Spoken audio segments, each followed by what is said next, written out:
Bonjour à tous, bienvenue sur Actu Matin. Une question pour ouvrir votre matinale ce matin. Faut-il ou non supprimer les soutenances de licence dans les universités du Bénin? Une fronde a été soulevée il y a quelques mois par des étudiants à l'université d'Abomey-Calavi qui avaient menacé d'aller en grève pour ça. Et il y a quelques jours, des facultés de l'université de Parakou ont décidé de supprimer cette étape de la recherche dans la construction du profil de l'étudiant qui sort donc de cette université. La question qui se pose autrement, quel type de jeune diplômé formerait-on alors avec une licence sans une soutenance de mémoire? On fait le débat tout à l'heure avec les acteurs. D'Actu Matin ce matin, 3 invités. Le premier, c'est un jeune.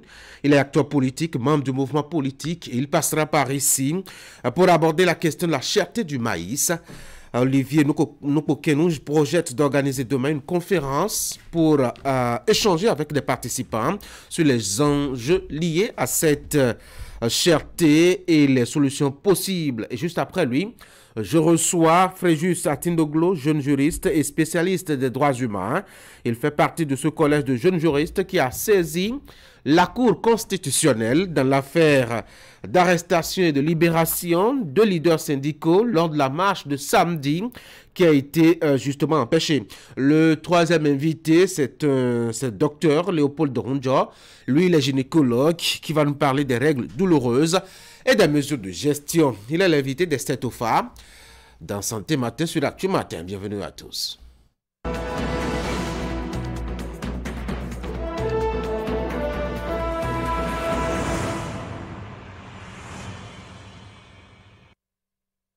On va ouvrir donc la une des journaux avec Fraternité comme à l'habitude.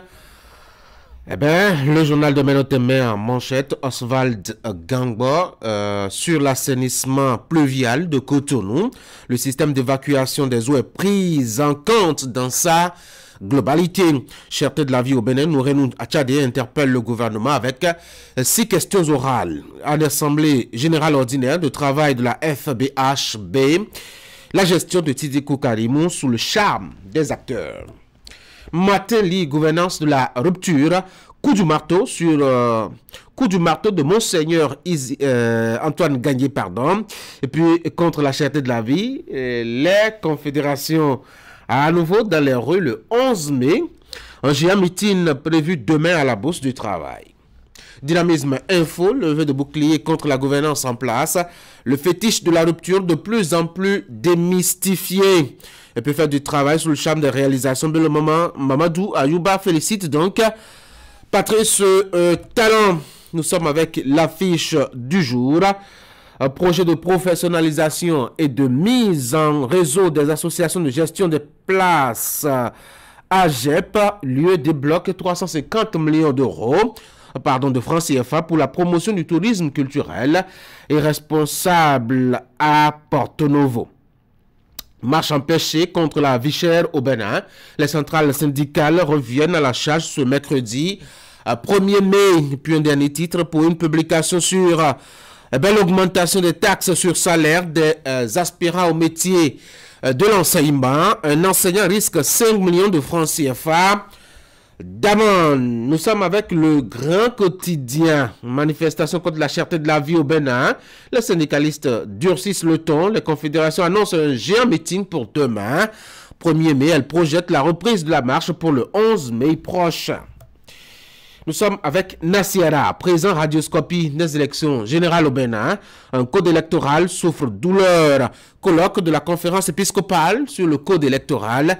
Le gouvernement absent voit une manipulation politique. Et le révélateur du jour, Assemblée nationale. 3 lois majeures adoptées. Nouvelle expression, exhortation aux membres de l'association Azancup. Zanholou Okpo invite les couvents au respect des lois et décisions d'État. Éveil info, marche pacifique contre la cherté de la vie. Les travailleurs à nouveau dans les rues le 11 mai. Voilà donc ce qu'on peut retenir, je dois dire, du tour d'horizon, fait rapidement avec la une des journaux. Je vous propose de revenir Très rapidement pour la deuxième lecture de la une de Fraternité ce matin. Vous avez déjà que le journal met en manchette Oswald Gangbo sur l'assainissement pluvial de Cotonou. Le système d'évacuation des eaux est pris en compte dans sa globalité. Cherté de la vie au Bénin, Nourenou Tchadé interpelle le gouvernement avec 6 questions orales. Nourenou Tchadé, c'est un député à l'Assemblée nationale, membre du groupe parlementaire Les Démocrates du parti de l'opposition, ainsi dénommé Les Démocrates. Assemblée générale ordinaire du travail de la FBHB, la gestion de Sidiki Karimou sous le charme des acteurs. Allez, dans Fraternité à l'intérieur, on peut jeter un coup d'œil rapidement pour voir les éléments qui pourraient nous intéresser. Et vous avez par exemple qu'hier à l'Assemblée nationale, 3 lois ont été adoptées par les députés. Quelles sont ces lois? Ma foi, Karim Oscar Anorin nous fait de la lumière de sa proposition d'article qui raconte un peu, je dois dire, du travail battu par les élus du peuple. L'autre loi votée par le Parlement porte sur la définition et la répression de l'usure en République du Bénin. Et cela comporte 14 articles répartis en 3 chapitres. Nous apprend donc le journal, il y a 2 autres lois votées par les parlementaires. Vous pouvez les découvrir dans l'article de Karim Oscar Anorin. Voilà ce qu'on peut rapidement retenir, je dois dire, de Fraternité dans sa production d'informations. Ce mardi matin, vous pourriez aussi vous intéresser à la page Afrique proposée par le journal dans son relais de l'actualité internationale. Il y a tension et répression au Togo, notamment avec des controverses électorales. Vous le savez, hier, quelques 2 ou 3 millions de Togolais étaient attendus aux urnes pour des élections régionales et législatives. Qu'est-ce qu'on retient? Fraternité revient là-dessus. Et puis au Kenya, ce drame qui secoue justement le pays. Il y a une 50aine de personnes déjà décédées au titre des inondations de cette année. Qu'est-ce qui se passe véritablement dans ce pays? À ce propos, Fraternité vous propose un article qui relaie justement des précisions et détails dans ce sens. Il y a bien d'autres activités, mettons, d'autres actualités, je veux dire, qui pourraient vous intéresser dans Fraternité ce matin. Achetez le journal ou allez sur son site et informez-vous. Passons maintenant au deuxième acte de la deuxième partie d'Actu Matin. Ce matin, c'est le bulletin d'information. Je vous présente un grand monsieur, Teddy Goudalo. Bonjour, monsieur Teddy. Bonjour, Tanguy. Bonjour à toutes et à tous. Vous nous présentez le bulletin d'information ce matin. Donc, justement, dans ce bulletin, vous nous apportez des images de la remise de matériel aux associations régionales et départementales des communes. C'est un don de l'Association nationale des communes du Bénin au profit de ces communes qui disposent ainsi des moyens qu'il faut pour mieux répondre aux demandes des populations dans les mairies. Idriss Boukari nous donne des détails.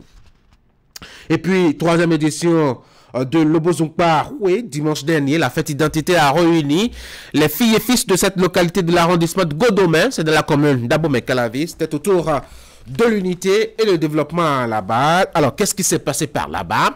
Florence Bossa nous fait un petit point tout à l'heure. Voici le bulletin.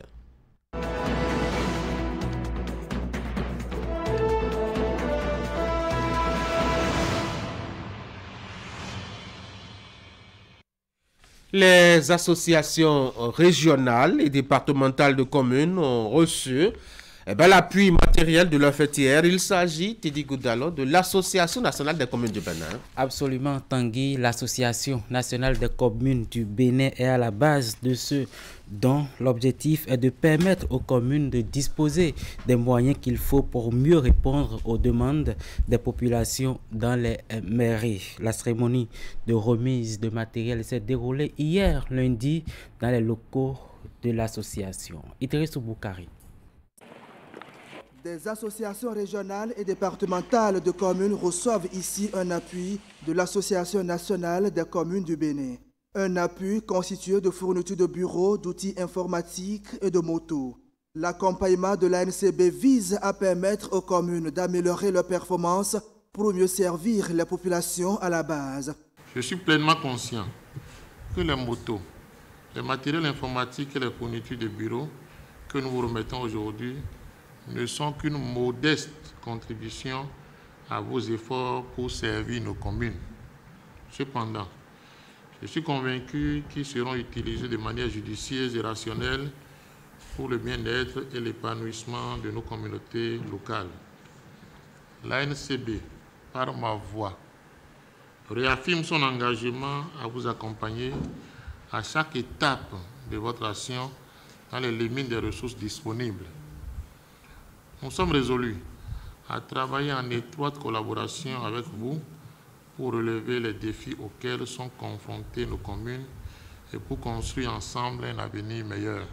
Cet appui n'est pas le premier du genre. En 2020, les associations régionales et départementales de communes avaient déjà reçu ces matériels de travail.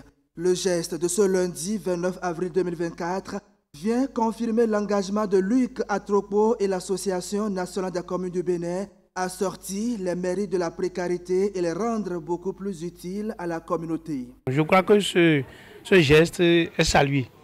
Il est salué à juste titre parce que ça vient nous renforcer dans la proximité avec nos communautés, nos communes respectives.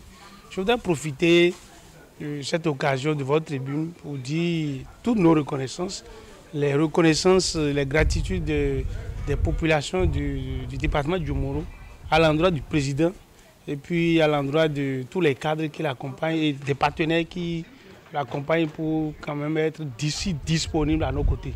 Ça va pouvoir nous permettre de faire fonctionner l'administration correctement. Ça va nous permettre de pouvoir travailler réellement avec les communautés. Parce que ce problème de déplacement même se pose entre les communes pour des échanges, pour des études de terrain.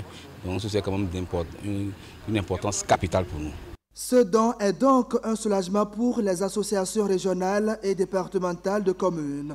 Les présidents des intercommunalités ici présents souhaitent que l'action de l'ANCB soit pérenne.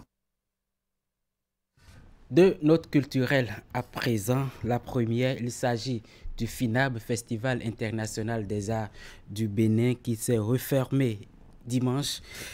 La cérémonie de clôture consacre la distinction des artistes, toutes catégories confondues, rigoureusement sélectionnés sur la base de leur qualité de travail. Des influenceurs ayant participé au challenge du FINAB Révélation 2024 se sont également fait distinguer. On suit le point. Le FINAB, Festival international des arts du Bénin, deuxième édition, se referme ici devant un public enthousiasmé. 6 jours durant, ce rendez-vous de mise en avant des arts aura marqué les esprits. Nous avons reçu plus de 200 000 visiteurs, on a eu plus de 250 stands et c'était une très belle fête. On a rencontré des personnes de tous les horizons, de toutes les cultures et voilà, je pense que le FINAB c'est absolument le lieu à être, c'est l'endroit à absolument être à chaque année. Je suis heureux, mon équipe et moi, d'avoir vraiment vu cette fusion entre tous les arts, la musique, la mode, le cinéma, les arts plastiques, la littérature, tous ceux, nos aînés qui ont reçu des trophées aujourd'hui, qui le méritent, que nous reconnaissons. Je remercie tout le monde, je remercie les sponsors qui nous ont accompagnés, je remercie le gouvernement béninois et je fais moi-même une acclamation très forte à toute mon équipe. Plusieurs moments forts ont meublé cette cérémonie de clôture. Il s'agit notamment de cette simulation de dot qui lève un coin de voile sur le mariage entre les cultures d'Abomey et Yoruba, longtemps considéré comme chose impossible. À cela s'ajoute un défilé de mode. Cette édition, c'est l'influence art qui est la nouvelle innovation. Parce que nous avons beaucoup d'artistes, nous avons beaucoup de créateurs de contenu que nous avons envie de mettre en lumière. Pourquoi? Parce que c'est grâce à ces créateurs de contenu que nos artistes arriveront à vendre leurs œuvres. Donc créer une liaison, un pont entre ces deux mondes permettront à nos artistes qui ont besoin de vendre de pouvoir justement avoir ce genre de personnes qui les accompagnent, ce genre de personnes qualifiées à faire de la publicité pour les accompagner. La vérité n'a pas besoin d'un avocat, les preuves sont là, je suis en joie. Je n'ai que des sentiments de jouissance et de joie, je suis vraiment fier de ce travail et de ce trophée-là. C'est une vidéo de challenge que j'ai eu à faire récemment pour promouvoir le vaudou zambétan, le vaudou de mon village. Je suis fière, voilà quoi. Le FINAB embrasse quand même cet art. Et c'est l'occasion, je pense, de féliciter le promoteur qui, ma foi, a réussi une deuxième fois encore ce festival Et c'est le moment de féliciter aussi tous les acteurs culturels et tous les artistes qui ont participé. Ulrich Adjovi, promoteur du Festival international des arts du Bénin, promet encore plus d'innovation pour la 3e édition. Lobo Zungpa Hue, 3e édition, est chose effective dimanche 28 avril 2024. C'est une fête identitaire qui a mobilisé les filles et fils de la localité de l'arrondissement de Godomé, c'est bien dans la commune d'Abomey-Calavi. Ils ont échangé autour de l'unité et le développement à la base. Florence Bossa pour le compte rendu. Ils se sont rassemblés pour rendre grâce à Dieu à travers cette célébration eucharistique. Cette fête de retrouvailles des filles et fils de Lobo Zungpa, placée sous le signe de l'union, est une occasion de partage des joies et peines. Moment consacré aussi à la question du développement à la base des habitants et ressortissants de cette localité. Qu'une nation ne peut se développer sans une certaine visibilité locale. Il est donc souhaitable que les populations, à la base, se mettent ensemble afin de resserrer les liens de fraternité et d'amitié, de promouvoir leur culture sociale et de pouvoir défendre favorablement leurs intérêts. C'est dans cette optique que des jeunes, sages et dignitaires, habitants de Lobo Zungpa ont eu l'initiative de faire asseoir une manifestation de grande envergure sociale afin de rassembler annuellement tous les habitants et ressortissants de notre cité commune Lobo Zungpa. D'où Lobo Zungpa Hue, qui est une fête identitaire à vocation apolitique pour révéler véritablement les différentes cultures et arts de notre cité historique que prône le président Patrice Guillaume Athanase Talon. Lobo Zungpa Hue est également une forme de main tendue à tous les hommes et femmes animés par la volonté d'un réel décollage de ce village de l'arrondissement d'Abomey-Calavi. Très chers dignes fils et filles habitants, ressortissants et sympathisants de Lobo Zungpa, sans vous, nous ne pourrons pas atteindre notre présent rassemblement ayant pour objectif la réfection de la toiture d'un module de 6 classes et direction au profit de notre école primaire publique. Cette 3e édition a reçu le soutien de plusieurs cadres et autorités politico-administratives. Ils n'ont pas caché leur satisfaction. Ce qui m'a plu et qui m'a motivé à être avec vous aujourd'hui, c'est que vous avez décidé de réparer la toiture des salles de classe de l'EPP Lobo Zungpa. C'est une part active que vous prenez dans l'œuvre du développement de la commune d'Abomey-Calavi. Diverses activités ont meublé cette célébration. Les originaires de Lobo Zungpa repartent dans l'espoir de se retrouver dans un an pour une nouvelle édition. À l'instant, Florence Bossa et Moufid Sagbo rendu sport pour finir, mais cette fois-ci en images lancées depuis le 18 avril dernier à Lokossa. Le championnat pluridisciplinaire et les Jeux paralympiques ont pris fin le samedi 27 avril 2024. Pendant une semaine, les 14 centres universitaires en lice ont vibré avec les finales qui ont eu lieu sur les différentes aires de jeu de l'université d'Abomey-Calavi. À l'issue de ces finales disputées en football, basketball, handisport et bien d'autres disciplines, les équipes championnes ont été connues et ont reçu chacune des enveloppes financières plus des trophées. Plus de détails à suivre avec Ali Moumouni dans nos prochaines éditions. Mesdames et messieurs, ce sera tout pour ce bulletin matinal. Je vous retrouve lundi prochain puisque demain c'est férié Tanguy Agoy. Absolument. Merci beaucoup à vous, Teddy Goudalé. Vous le disiez, un élément sportif à retrouver dans les prochaines éditions de journal. avec Ali Moumouni, le patron des sports, bien évidemment, sur Actu Matin. Justement, l'homme est là, bien installé pour nous parler des informations sportives. Le temps pour moi de vous souhaiter de passer une très bonne journée, très bonne fête du travail pour demain. On va se voir certainement lundi, puisque jeudi, ce sera avec Ingrid Edé à la présentation du bulletin d'information. Mesdames et messieurs, voici Sport Matin.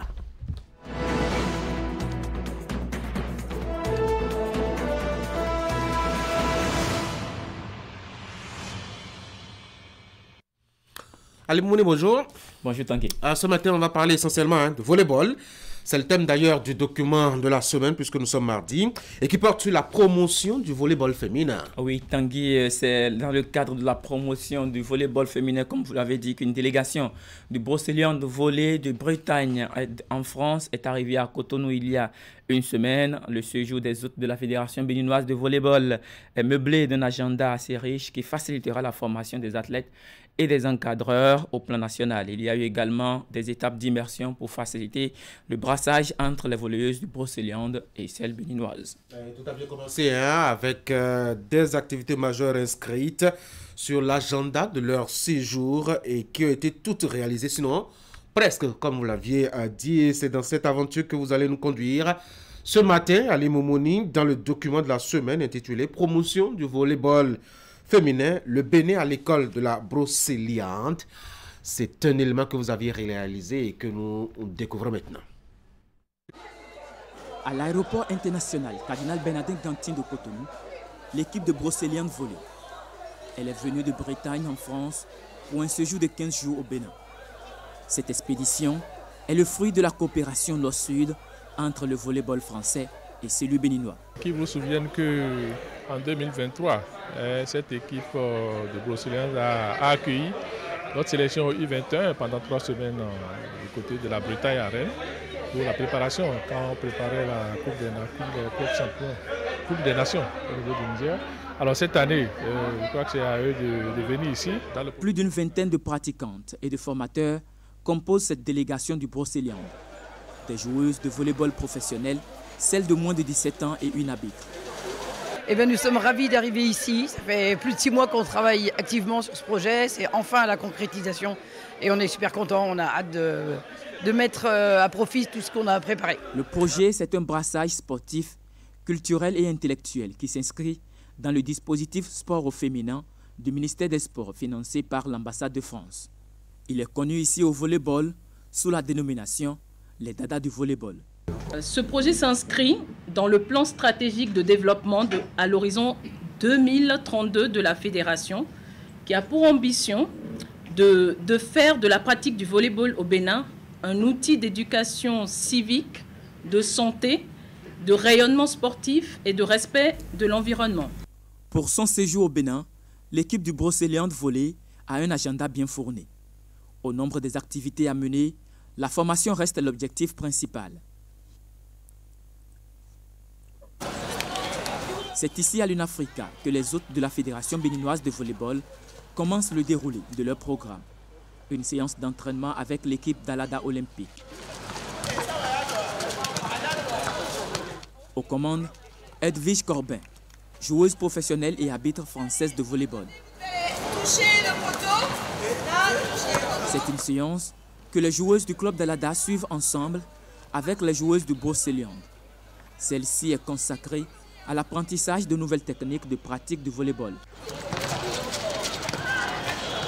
Selon le planning, la série d'entraînement avec le club féminin se tient aussi avec les équipes de Queens, Adjidja, Vezos, Dynamique et Énergie.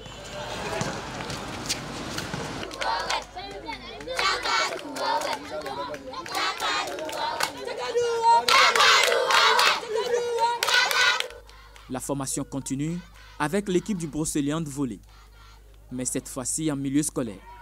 L'initiative est un programme de la Fédération béninoise de volleyball pour promouvoir la discipline à la base. Une très belle initiative qui est venue de l'ambassade de la France, de la Fédération, passant par le ministère, pour accompagner nos enfants, les kids, les enfants, dans la pépinière du développement du volleyball.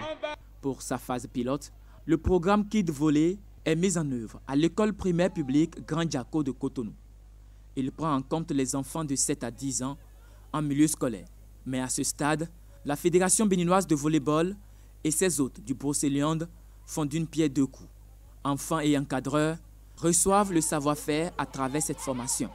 Où le premier jour, on avait 57 enfants, le deuxième 88, et là, on doit arriver à 120, donc c'est plutôt un concept qui fonctionne.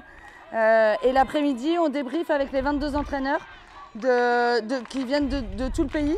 Et voilà, et à la fin, là, on va terminer cet après-midi la formation. Et l'idée, c'est de leur remettre un certificat d'aptitude que nous, en France, on appelle le DRE2, module 2, accueil et formation des jeunes. Et donc ici, ils spécialisent sur le kids volley. Mais en France, ça s'appelle accueil et formation des jeunes. Au total, 22 encadreurs béninois venus de tous les départements ont bénéficié de cette formation. 72 heures d'apprentissage pour obtenir le sésame d'accompagner la fédération dans sa vision. L'apport de la direction technique nationale, c'est de soutenir tous les encadreurs qui sont venus. Soutenir tous les enfants qui seront peut-être repêchés après pour pouvoir dire plus tard que c'est après cette formation, après le kid volley à Grand Diaco, qu'on a pu identifier ces enfants-là.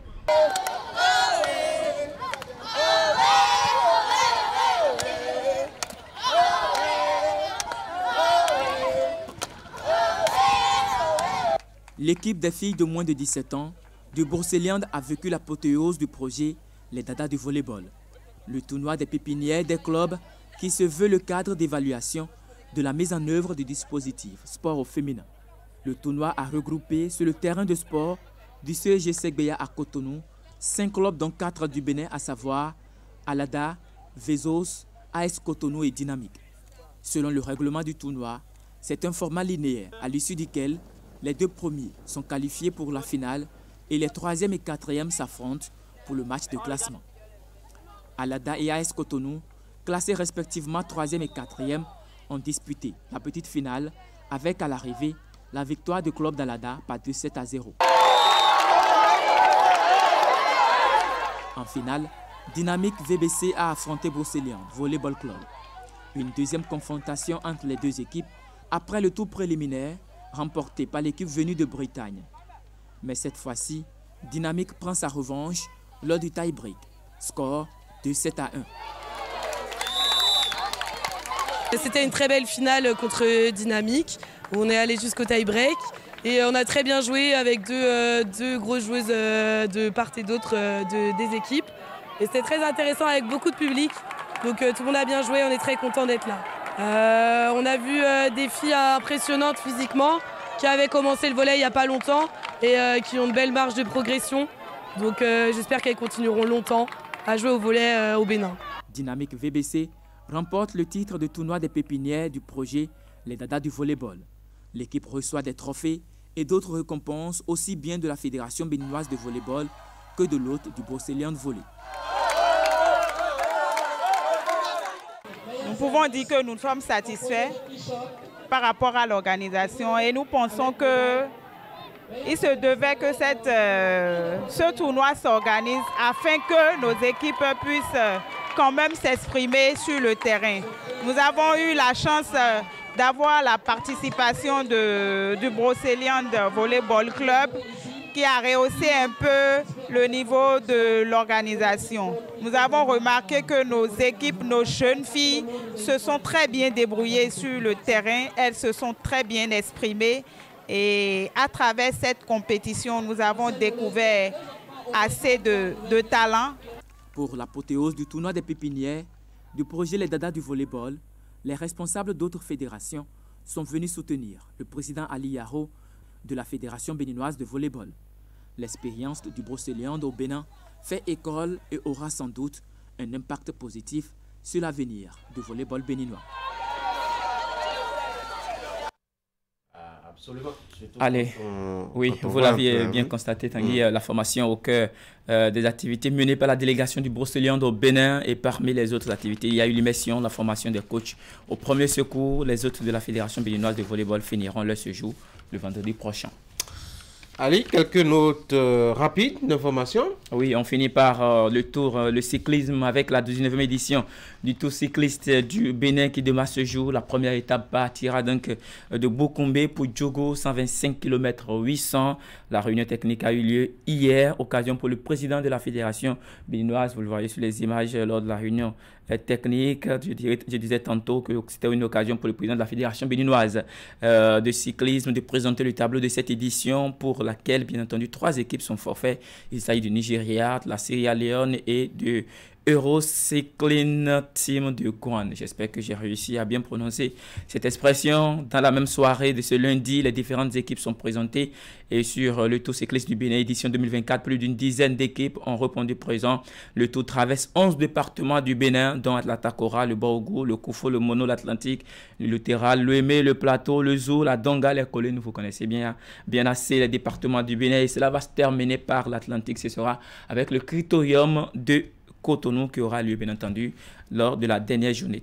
Rendez-vous donc jeudi pour faire le point des 2 premières journées. Pourquoi pas. Allez, merci beaucoup à vous Ali. Bonne journée, bonne fête du travail. Merci pareil à vous. Mesdames et messieurs, voici notre invité.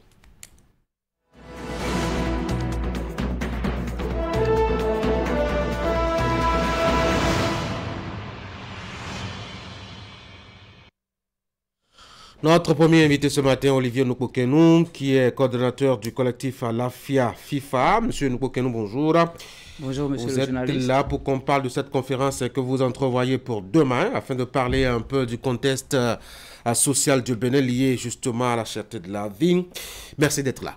Merci, monsieur le journaliste. Pourquoi d'abord une conférence sur cette question? D'abord, c'est une conférence sur le développement inclusif. Le thème de façon spécifique, c'est le développement inclusif pour une prospérité partagée au Bénin et en Afrique. Vous allez certainement parler justement du contexte social que nous traversons. Oui, nous allons l'aborder selon notre angle et selon les solutions que nous pensons qu'il faut apporter de façon durable, et cela implique tous les acteurs. Voilà. Pourquoi une conférence sur le développement inclusif?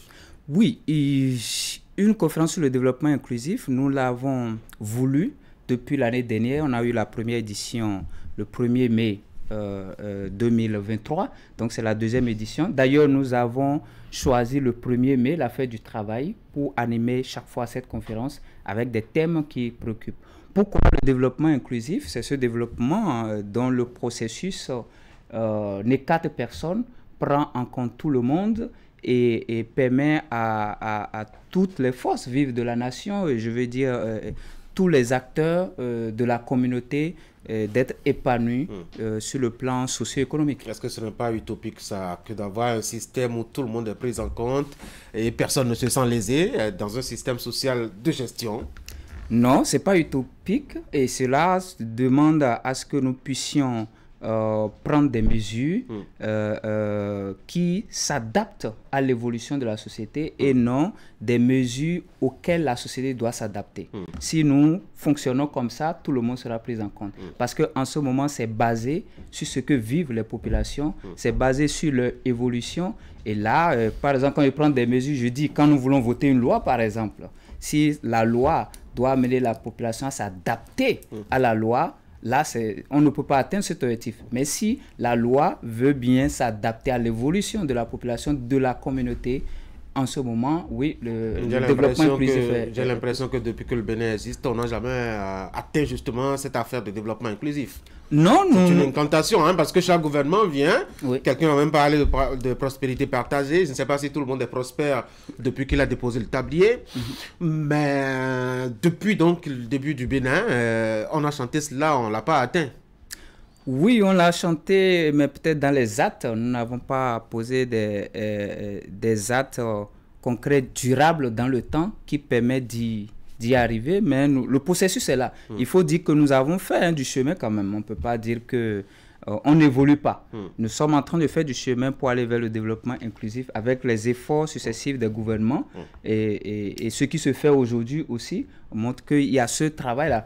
Quand vous parlez de développement inclusif, vous prenez quand la population a l'accès, peut circuler librement pour aller à ses occupations sans difficulté, c'est une forme de développement inclusif. Lorsque nous travaillons pour avoir assez de voix, hein, c'est une forme de développement inclusif. Est-ce que vous voyez? Donc, il y a des efforts qui sont faits, mais nous devons continuer à les faire, et surtout sur le plan social et sur le plan de la reconnaissance de nos identités, nous devons faire des efforts énormes dans ce sens-là pour que le développement inclusif soit effectif. Je l'annonçais, vous allez certainement évoquer le contexte social marqué par la cherté de la vie. Oh oui, la cherté de la vie. D'abord, hein, je voudrais apporter une précision. C'est un contexte régional et je pourrais dire même mondial. Et moi, en tout cas, je suis l'actualité dans les autres pays aussi de la sous-région. Oui. Voilà, et ça me permet de voir que le problème, c'est un peu partout. Et les raisons sont là. Mais ça n'excuse pas. Quelles sont les raisons? Non, les raisons, nous avons connu 2 grands chocs qui nous poursuivent jusque-là. Hein. Les 3 dernières années, la crise Covid et la guerre entre l'Ukraine et la Russie, c'est maintenant qu'on est en train de sentir les conséquences. Ce n'est pas en même temps qu'en soit ce produit que les conséquences sont là, mais ça agit dans le temps. Donc c'est maintenant. Et vous avez vu la cherté de la vie, c'est ça. Mais qu'est-ce que nous pouvons faire pour être résilients face à ces chocs-là qui peuvent venir? Parce que quand vous voyez, c'est au niveau international. La source, ce n'est pas de chez nous, mais ça vient à notre niveau. Quelles sont les dispositions que nous pouvons prendre de façon durable pour être plus résilients? C'est ça qui nous préoccupe et c'est la réflexion que nous voulons mener à travers cette conférence que nous voulons faire sur le développement inclusif. Et qui sont ceux qui vont y participer? Vous êtes entre vous jeunes, c'est tout? Non, c'est tout le monde, hein, c'est toutes les forces vives de la nation que nous invitons à cette conférence parce qu'il s'agit de développement. Et quand nous ne pouvons pas parler de développement inclusif et exclure une catégorie de la nation. Est-ce que vous voyez? Donc, vous voyez un peu quand nous parlons de la cherté de la vie et vous prenez le cas du prix de maïs sur le marché. C'est ça qui fait plus l'actualité. Et nous pensons que, par exemple, nous avons plus ignoré le monde agricole. C'est-à-dire que le monde agricole, personne n'y s'y intéresse quand on est dans la campagne, pendant qu'on est à l'étape de production. Ça ne nous dit rien. On a laissé peu de gens qui s'occupent de ça maintenant, et après, quand la demande elle est là et l'offre n'est pas là, on sent ça. Oh, c'est quoi? Tout le monde va aller au champ? Ah non, pas tout le monde au champ. Mais il faut soutenir la production. Ça veut dire quoi? On se cotise pour nos grands-parents à la maison, au Pourquoi village? pas? Donc, pendant la campagne, est-ce que vous envoyez de l'argent pour permettre à nos parents d'avoir accès aux intrants qui coûtent cher? Aux intrants qui leur permettent d'avoir plus de productivité. Il faut soutenir le monde agricole. Il faut investir dans le monde agricole. C'est pour ça que nous voulons lancer l'initiative Agri-Solidarité, qui demande à toute la population d'avoir un élan de solidarité envers le monde agricole.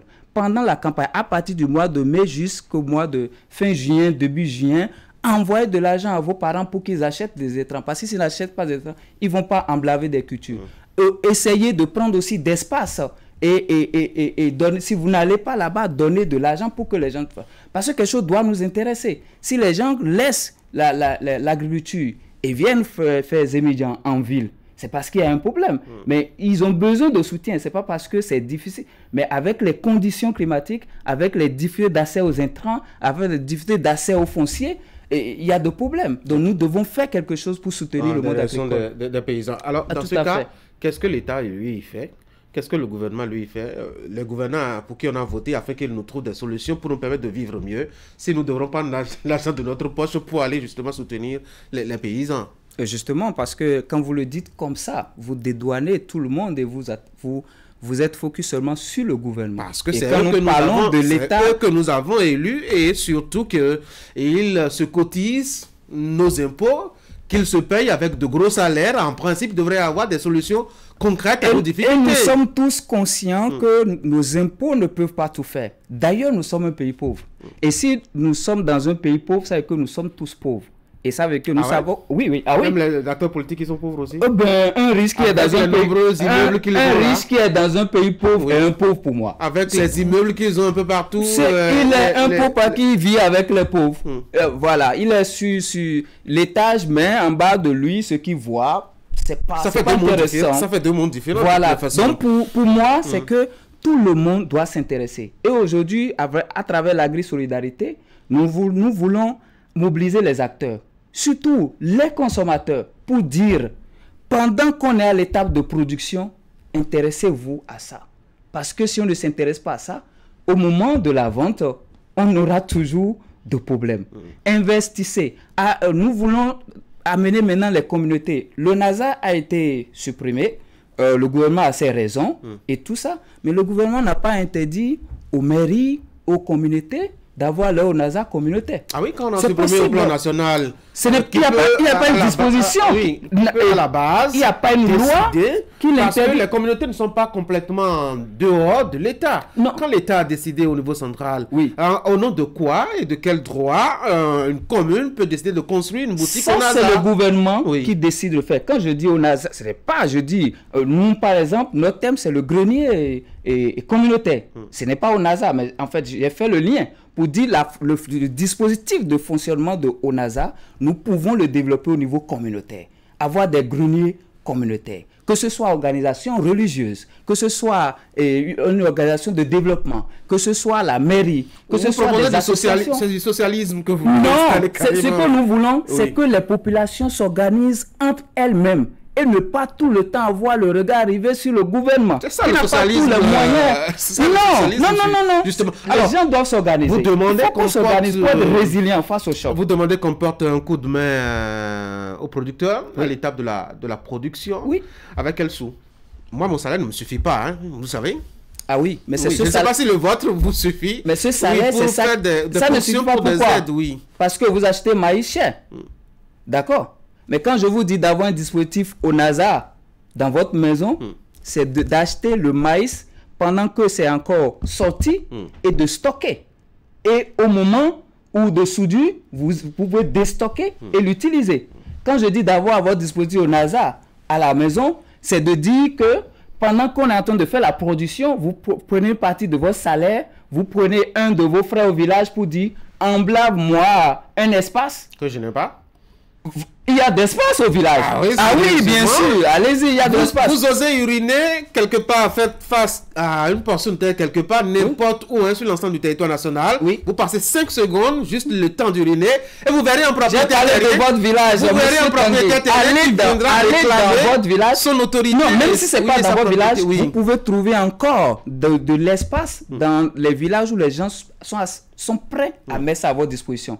Ils peuvent vous louer ça. Et vous pouvez faire votre espace et vous aurez votre sac de maïs que vous allez garder pour bien gérer votre année. Est-ce que vous voyez? Tout ce que nous voulons aujourd'hui, c'est que les consommateurs, les populations commencent à développer des comportements résilients qui leur permettent vraiment de réduire les chocs.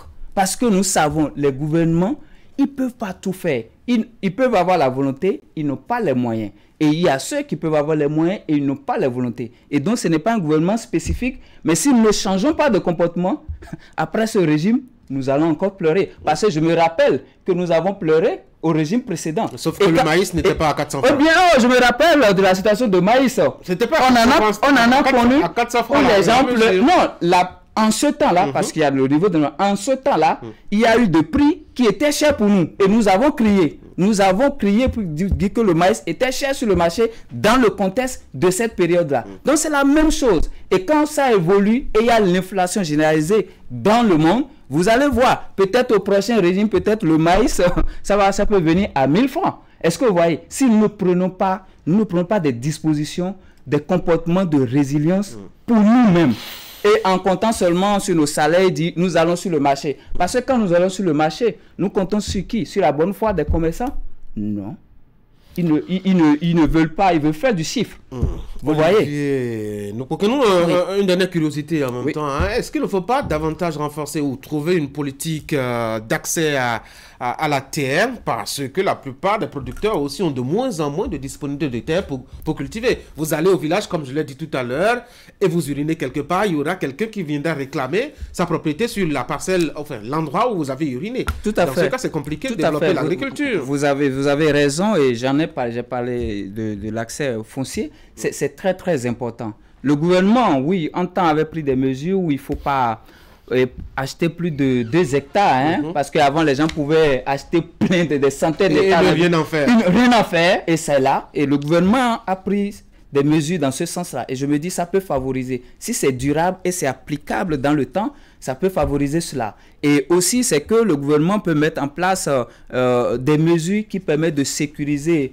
un grand espace et quitte à ceux qui veulent investir, et surtout localement, hein, pas les étrangers, et qui ont envie de faire quelque chose sur cette terre-là, puissent aller faire pour que nous avons assez d'espaces arabes, mais qui ne sont pas exploités. Et donc, nous devons travailler dans ce sens-là. Mais je pense qu'il y a beaucoup de réflexions qui sont en cours et on espère qu'elles vont se concrétiser. Olivier Nokokeno, merci beaucoup. Merci beaucoup, monsieur le journaliste. Bonne journée. Merci. Mesdames et messieurs, je rappelle que Olivier Nokokeno est coordonnateur du collectif à la FIFA. Il était sur ce plateau pour parler de cette initiative d'organiser une conférence publique autour donc de la question du développement inclusif. Allez, maintenant, on va passer à l'actualité. C'est pas une actualité, hein. À la rubrique santé. Voici Esther Tofa.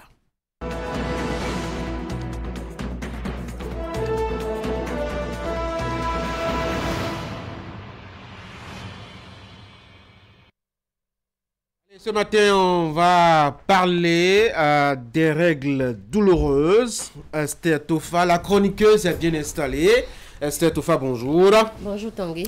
Et ce matin, on aura droit aussi à un invité dans cette rubrique. Vous aviez appelé pour nous ce matin un spécialiste de la question, le gynécologue en tout cas, Dr Léopold Runjo, qui est dans notre studio. Dr Runjo, bonjour. Bonjour, monsieur le Il n'est pas rare, Esther, de voir une jeune fille ou une jeune femme se plaindre de douleurs pendant la période menstruelle, maux de ventre, bas-ventre, douleurs abdominales. Qu'est-ce que j'en sais encore? Certaines se retrouvent à l'hôpital et n'arrivent même pas à se rendre au cours ou au travail. Il s'agit là des règles douloureuses et c'est à cela que nous nous intéressons aujourd'hui. Exactement, et nous sommes avec le docteur Léopold Runjo. Docteur, bonjour. Bonjour, madame. Nous parlons des règles douloureuses et déjà nous avons cité quelques manifestations, quelques symptômes, mais dites-nous d'abord quels sont les facteurs de risque, les causes des règles douloureuses. Je vous remercie. Les règles douloureuses, facteurs de risque, je peux dire, à propos des règles douloureuses, on peut les répartir en 2 classes. Il y a les règles douloureuses qui surviennent souvent chez la jeune fille ou la jeune dame qui a un âge inférieur à 25 ans. Et les règles douloureuses qui surviennent chez la femme inférieur à 40 ans, qui a un âge inférieur à 40 ans. Les règles douloureuses, on peut dire, comme facteur de risque, nous avons d'abord, pour l'âge supérieur à 25 ans, il s'agit souvent de causes essentielles. C'est-à-dire, on ne peut pas dire qu'il y a une cause à l'origine de ça. Mais dans de rares cas, on peut citer l'hérédité, c'est-à-dire si votre mère, votre tante, du côté maternel bien sûr, a l'habitude de le faire, vous pourrez le faire. Et dans de rares cas, pour les dysménorrhées essentielles, les règles douloureuses, c'est ça qu'on appelle les dysménorrhées, même si ce n'est pas le terme vraiment approprié. Et on a les malformations utérovaginales qui peuvent être à l'origine des règles douloureuses chez la jeune fille. Et pour les personnes, les femmes âgées de plus de 25 ans, nous pouvons citer comme premier facteur de risque, nous pouvons citer d'abord les manœuvres endométriales, les manœuvres utérines, c'est-à-dire tout ce qu'on fait qui va au niveau de l'utérus, toute intervention sur l'utérus peut être à l'origine de ça. Après, nous avons ce qu'on appelle l'endométriose. L'endométriose et l'endométriose externe et l'adénomiose. L'adénomiose, c'est la localisation des cellules endométriales dans le muscle utérin. C'est ça l'adénomiose. L'endométriose, c'est quand cette localisation des cellules endométriales se fait en dehors de l'utérus. D'accord. Mais souvent, on nous dit qu'un excès de sucre durant le mois ou bien un excès de graisse peut favoriser les règles douloureuses. Donc, nos mamans disaient, consomme moins de sucre, sinon à la fin du mois, tu vas rendre compte. Est-ce que c'est vrai? Bon, c'est quelque part vrai. Dans la physiopathologie, c'est-à-dire la genèse de la douleur, il y a la contractilité du muscle. L'excès du sucre, puisque la contractilité a besoin d'énergie pour que la contraction utérine soit normale, l'excès du sucre peut favoriser cette hypercontractilité. Et ça peut aussi agir sur les terminaisons nerveuses et favoriser le seuil de la douleur chez cette personne-là. Si le seuil de la douleur est bas, la douleur sera beaucoup plus ressentie chez cette personne-là. Donc, ça peut favoriser ça, le sucre. Alors, est-ce que les règles douloureuses sont proportionnelles à une abondance de flux? Oui. Comment? Dans la genèse des règles douloureuses, il y a les sécrétions endométriales, c'est-à-dire l'endomètre, c'est la muqueuse interne de l'utérus qui peut sécréter une substance qu'on appelle les prostaglandines. Les prostaglandines, bon, il y en a plusieurs catégories, mais les prostaglandines souvent sont à l'origine des contractures utérines. Donc, quand il y a cette endométriose, parce que les règles, c'est quand on dit qu'il y a menstruation, qu'il y a règles, les règles, c'est un décapage des cellules endométriales de la membrane interne de l'utérus. Quand il y a hypersécrétion des cellules endométriales, ce qui fera que lorsqu'il y aura règles, ça veut dire que tout ce décapage-là, les règles seront encore beaucoup plus nombreuses. La quantité sera importante. D'accord, oui. Je comprends. Alors, quand on est sujet à cela, que peut-on faire? D'abord, comme vous l'avez dit, il faudrait contrôler son alimentation. Et je peux dire aujourd'hui que l'exercice physique et l'alimentation participent beaucoup à la réduction de la douleur lors des menstruations. C'est le sport continuel ou c'est juste quand les règles commencent qu'il faut un peu faire la marche ou... Le sport continuel est déjà bon. Commencez par faire le sport à bas âge, c'est déjà bien. Pour ne pas attendre que les règles viennent avant de commencer à dire à la petite fille de faire le sport. Il faut l'apprendre à faire le sport déjà à bas âge. Parce que ça va permettre d'éviter, de permettre à certains facteurs qui vont favoriser la douleur en son temps. Nous avons certains aliments aussi qui, quand on dit activité physique, c'est au moins 30 minutes d'activité physique, sinon jusqu'à 50 minutes d'activité physique 3 fois par semaine. C'est ce qu'on souhaite, que ce soit jusqu'à l'âge adulte, c'est ce qu'on demande aux gens. Et on dit 3 fois par semaine, je le dis, c'est pas de nous faire le sport lundi, mardi, mercredi et d'attendre encore lundi, maintenant. Il faut répartir ça sur la semaine. Jours, ok. L'alimentation, c'est souvent les aliments qui sont riches en oméga 3. Qu'est-ce que c'est ça? L'oméga 3, c'est des substances qu'on retrouve souvent dans certains aliments, comme les noix, les poissons, certains poissons. Le thon, la sardine, les maquereaux sont des exemples de poissons dans lesquels on retrouve beaucoup d'oméga 3. Et ça participe beaucoup à la réduction de la douleur lors des menstruations. Oui.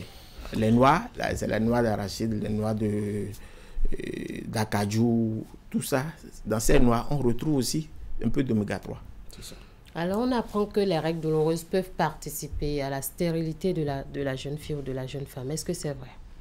Et les règles douloureuses participer à la stérilité, on ne voit pas ça comme ça.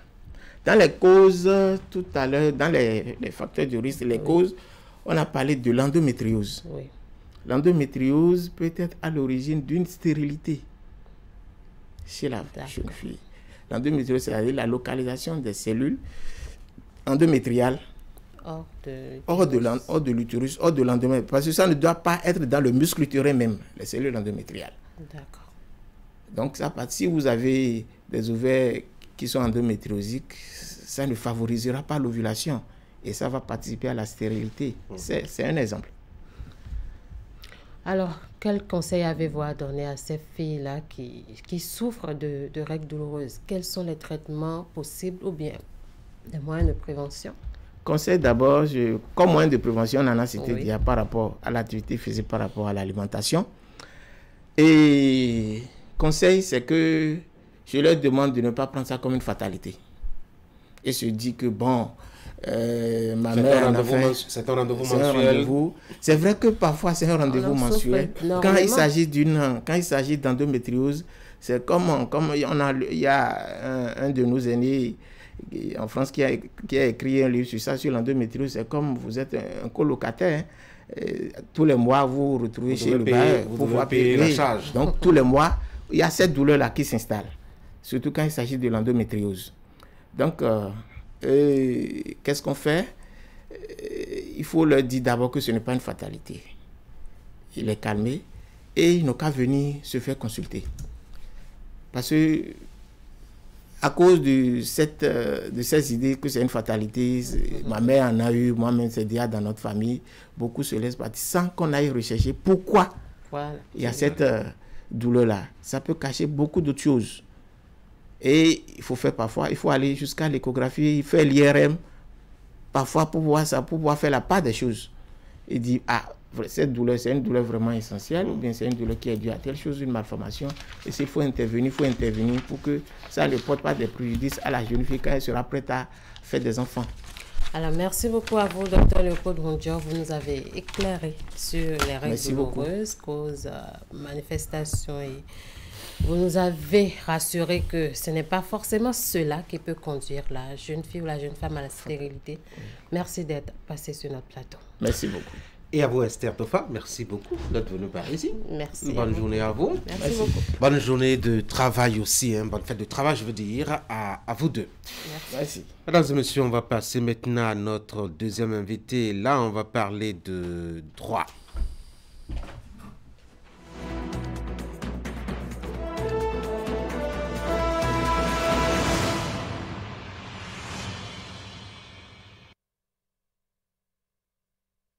Annoncé au tout début de cette émission, notre deuxième invité, c'est Fréjus Atindoglo, jeune juriste, spécialiste des questions de droits humains et membre du collectif ayant déposé un recours devant la Cour constitutionnelle au sujet de la brève interpellation de leaders syndicaux et manifestants samedi pour une marche annoncée et qui n'a pu finalement se tenir. Monsieur Atindoglo, bonjour. Monsieur Tanguy, bonjour. Bienvenue sur l'Actu Matin. Merci. Alors, vous avez saisi la Cour d'un recours contre la brève interpellation, je le disais, de leaders et militants syndicaux samedi. Et vous dites que c'est un viol de la Constitution. En quoi?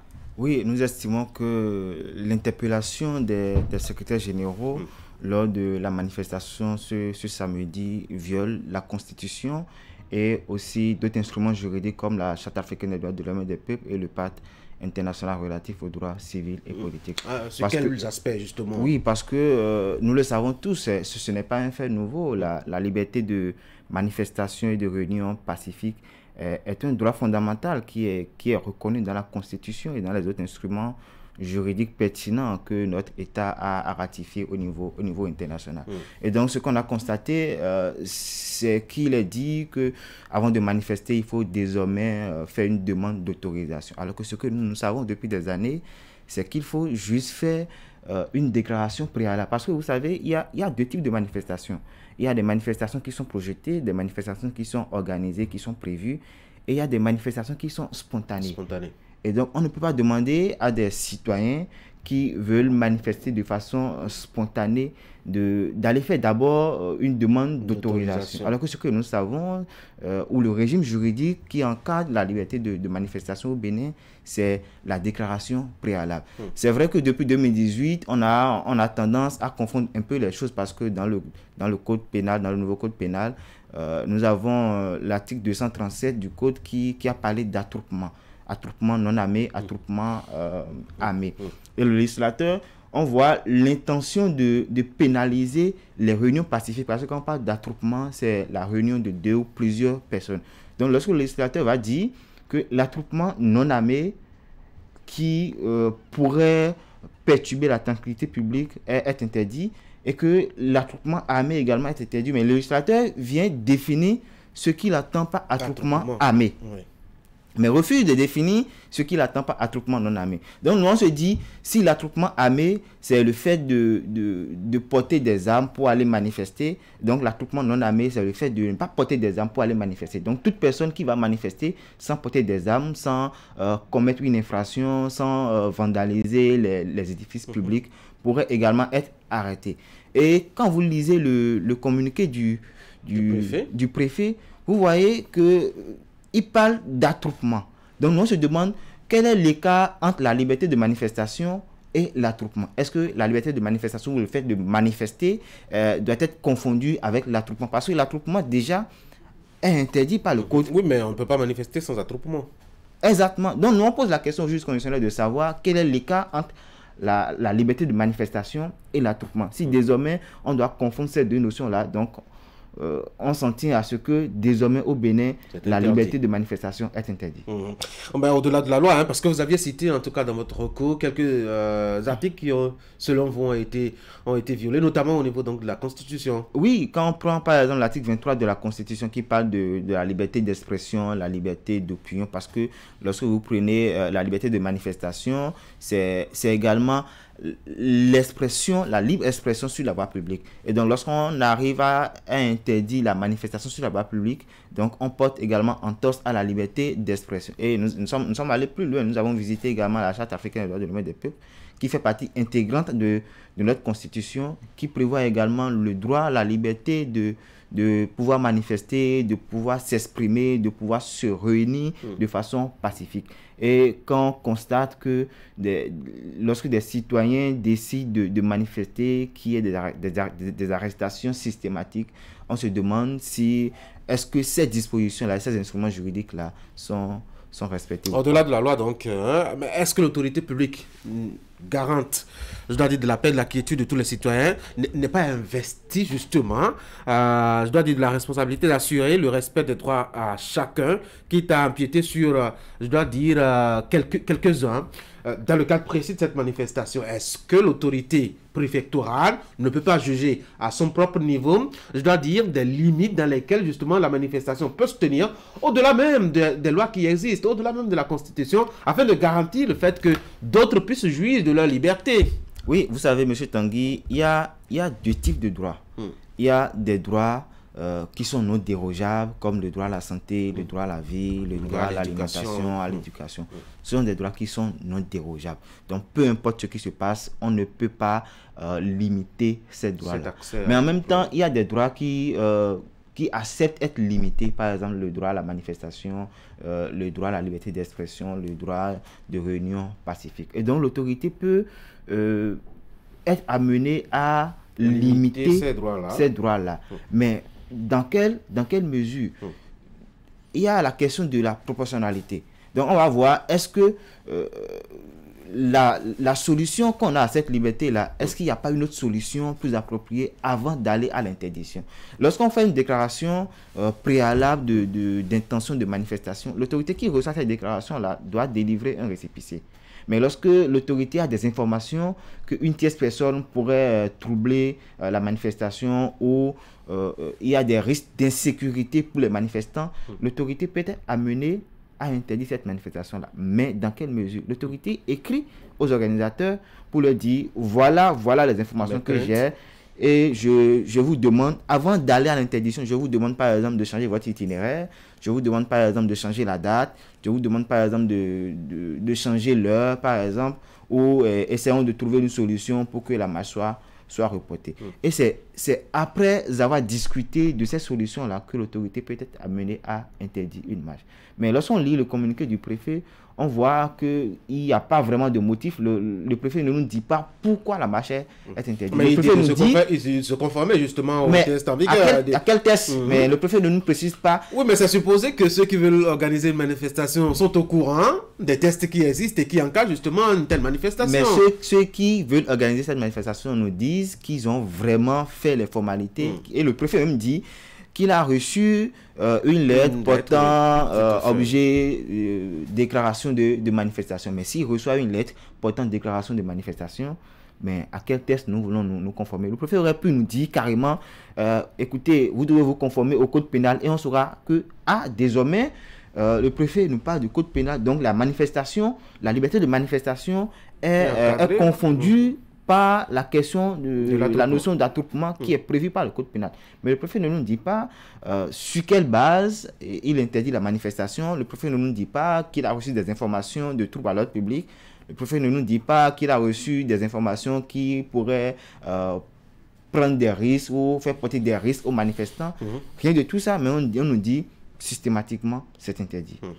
Alors, vous l'aviez souligné tout à l'heure, hein, et ça m'intéresse très bien, il y a des droits qui sont inaliénables, qu'on ne peut pas en tout cas soumettre à restriction, parmi lesquels le droit à l'éducation. Le jour-là, le samedi, pour mes informations, il y a un collège dans les environs qui devrait accueillir un examen blanc.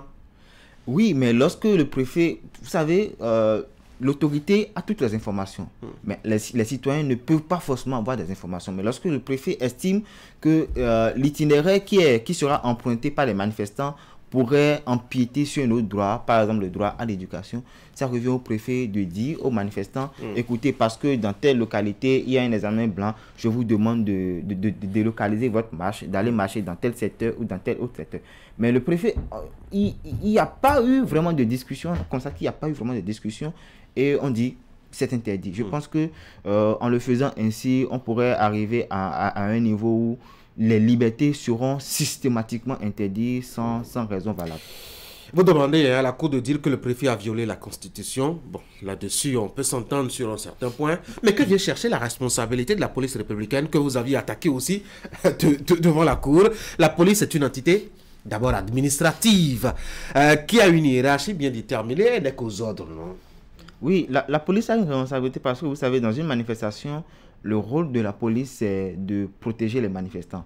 C'est de veiller à ce qu'il n'y ait pas de débordement, c'est de veiller à ce qu'il n'y ait pas d'infraction au cours de la manifestation. Mais si hiérarchiquement elle reçoit un ordre qui est contraire justement à... Je vais continuer pour dire que c'est son rôle ça. Donc son rôle n'est pas d'interdire les manifestations. Déjà, la police n'a pas compétence à interdire une manifestation. Son rôle n'est pas d'empêcher les manifestations. Son rôle n'est pas de troubler la manifestation ou d'arrêter systématiquement les manifestants. Et lorsqu'il y a eu des infractions, on doit aller chercher individuellement les auteurs de ces infractions-là. On ne doit pas prendre les responsables de l'organisation de la marche comme étant auteurs de ces infractions. Donc, on estime que le rôle de la police n'est pas d'empêcher une manifestation. Et donc, du moment où on a constaté que la police a empêché une manifestation, la police a empêché des citoyens qui sont venus tranquillement, de façon pacifique, manifester, la police également a une responsabilité. Il y a chez vous, c'est ma dernière curiosité, il y a chez vous une démarche de saisie systématique de la Cour constitutionnelle dès qu'il y a une situation qui se pose. C'est quoi l'idée derrière? L'idée derrière... pas à votre premier coup, hein? Oui. Il y a même, je dois dire, des recours que vous avez déposés, qui attendent encore d'être examinés. Oui, nous on estime qu'il faut à chaque fois informer le juge constitutionnel de toutes les violations des droits humains qu'il y a eu dans notre pays. C'est notre rôle. Le juge constitutionnel ne peut pas s'auto-saisir de ces questions-là, alors qu'elle est gardienne de la liberté individuelle, des droits fondamentaux. Et donc, nous, notre rôle, c'est de lui apporter l'information, de lui dire, écoute, vous êtes là pour veiller à ce que les droits soient respectés. Voici ce qui se passe. Voilà, nous on a constaté que ces droits-là ont été violés. Alors, dites ce que vous pensez de ça. C'est vrai que depuis quelques temps, nous constatons des décisions un peu bizarres qui nous étonnent. Mais nous, on le fait pour l'histoire. Au moins, les générations futures sauront que quelque part, il y a eu un travail qui a été fait. Si les juristes entre eux trouvent certaines décisions entre eux de bizarre, j'imagine ceux qui sont étrangers à la loi, à la compréhension de la loi, comment est-ce qu'ils peuvent se sentir. Fréjus Atinoglo, merci beaucoup de venir sur Actu-Matin. Je rappelle que vous êtes jeune juriste, spécialiste des droits humains et surtout membre du collectif Feignant déposé en recours devant la Cour constitutionnelle au sujet de la brève interpellation des leaders syndicaux samedi dernier pour une marche annoncée et qui n'a pas pu se dérouler. Je vous souhaite de passer une très bonne journée. Merci à vous. Bonne journée. Mesdames et messieurs, c'est la fin de la deuxième partie d'Actu-Matin. On va faire la pause.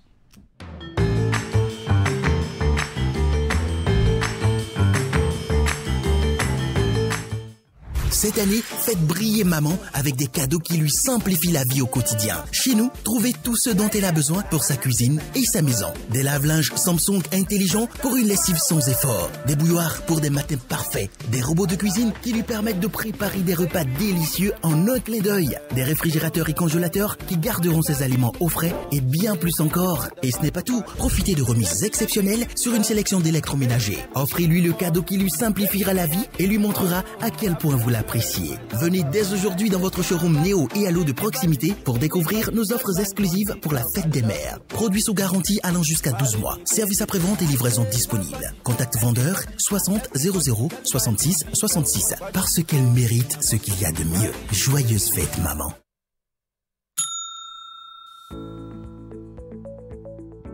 Coucou mes Marios, alors je m'apprête à déballer ma nouvelle machine à laver achetée chez Mikem Technologies. On y va. Il s'agit du lave-linge Samsung, l'original 10 kg. Bon, à l'achat, le vendeur m'a dit que je n'aurais pas besoin d'un plombier pour l'installer. Et voilà. Alors, suivez la démo. Je raccorde le tuyau d'alimentation d'eau au robinet. Bon, là, j'ai deux options, le lavage à chaud ou le lavage à froid. Alors, à froid, cold. Il faut bien visser le second bout au robinet. Voilà.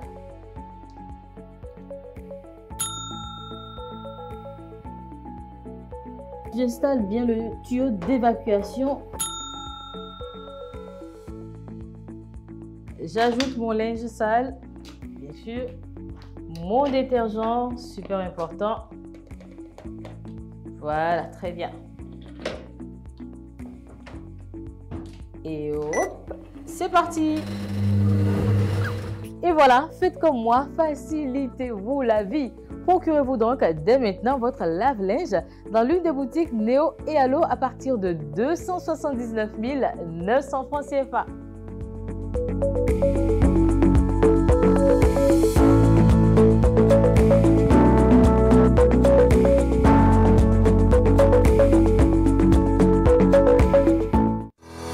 Vous nous avez fait confiance, nous aussi. Vous nous avez adoptés, nous aussi. Merci d'avoir choisi Air Froid.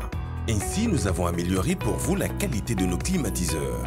Nous avons développé une marque 100% écologique conçue spécialement pour notre climat tropical avec une basse consommation d'énergie électrique. Vous êtes en zone de baisse de tension? Adoptez le climatiseur Air Froid Inverteur, spécialement conçu et amélioré pour supporter de fortes baisses de tension.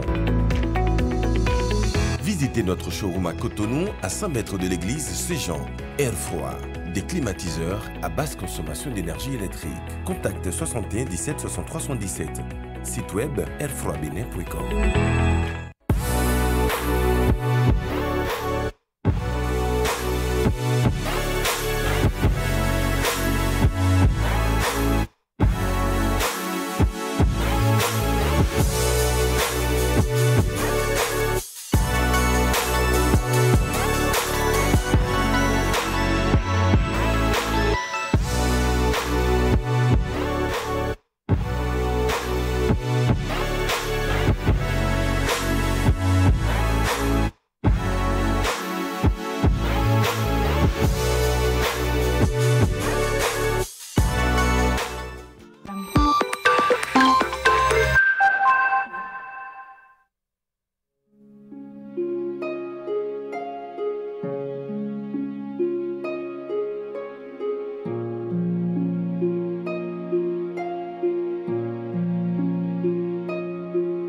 Vous avez le choix. On a tous toujours le choix. Le choix d'une vie de plaisir incontrôlée avec à la clé une famille nombreuse condamnée à la précarité. Ou le choix de construire un foyer heureux et équilibré avec le nombre d'enfants dont vous êtes en mesure de vous occuper convenablement. C'est ce deuxième choix que vous propose l'AFIA. L'AFIA, c'est une gamme complète et efficace de solutions pour planifier les naissances et mieux assurer l'épanouissement et l'avenir de votre famille. L'AFIA, le bonheur de votre famille.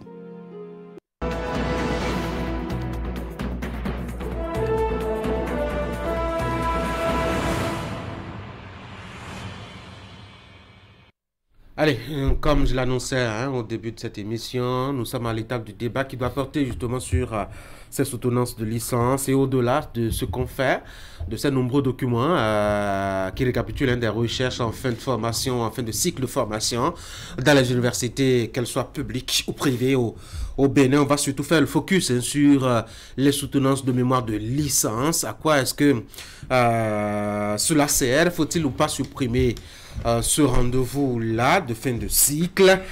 Franck, bonjour. Eric, bonjour. Bonjour Tanguy. William, Ulrich, bonjour. Bonjour Tanguy. Alors, je vais ajouter la question comme ça, au milieu de tous. Chacun pourra y opiner de la façon qu'il lui plaît. Faut-il supprimer ou pas les soutenances de licence? Eric? Non, je pense d'ailleurs qu'il faut renforcer. Il faut faire en sorte que ce sentiment qu'on a peut-être aujourd'hui de ce que c'est devenu une formalité disparaisse de l'esprit des étudiants, de faire en sorte que la licence reste encore un diplôme très important au plan universitaire. Quand on a fini de faire ces 3 ans dans une faculté, il faut produire une mémoire qui montre véritablement qu'on a des connaissances et des compétences, n'est-ce pas, sur une thématique, et que cela soit défendu véritablement devant des jurys. Aujourd'hui, on voit des stagiaires qui passent dans des structures, dans des entreprises. À l'étape de la rédaction des mémoires, vous semblez de l'amusement, n'est-ce pas, sur cet exercice qui devrait être stressant, qui devrait être vraiment être quelque chose où on ne doit pas banaliser. Voyez-vous, je pense qu'au fil des années, ça perdit un peu de son poids. Ça perdit un peu de son poids. Est-ce parce qu'on n'y accorde plus d'importance? D'une manière ou d'une autre, il y a un problème. Je pense qu'il faut davantage ramener cela dans l'esprit des étudiants, que c'est un diplôme important, n'est-ce pas, et que cela est loin d'être une banalité. Ulrich? Supprimer la licence, a priori, on peut dire que bon, c'est une manière de rétablir officiellement ce qui se faisait depuis, puisque nous avons tous fait les universités, nous savons un peu ce qui se passe aujourd'hui de plus en plus. On constate que des mémoires de licence sont rédigées par des personnes autres que les étudiants eux-mêmes. Et de plus en plus, c'est ce qui se fait. Deuxième chose, on constate que c'est devenu un peu comme une sorte de formalité, alors que une soutenance ne devrait pas être une formalité. C'est le récapitulatif de tout ce qui a été fait durant ce cursus-là. Malheureusement, sur le terrain, qu'est-ce qui se fait? Il y a même des étudiants qui n'ont même pas les notions de base pour pouvoir rédiger les mémoires. Parce que ce n'est pas que la faute des étudiants. Il y a également des professeurs qui, à l'entame de l'année, basadent des polycopies, disparaissent tout au long de l'année, et c'est à la fin qui vient dire, vous allez soutenir. On sait que c'est un phénomène réel, récurrent dans les universités. L'étudiant qui, à un moment donné, a fait tout un cursus, et qui normalement devra faire le récapitulatif, après avoir choisi un thème bien défini, et qui devrait être suivi, n'est pas souvent suivi.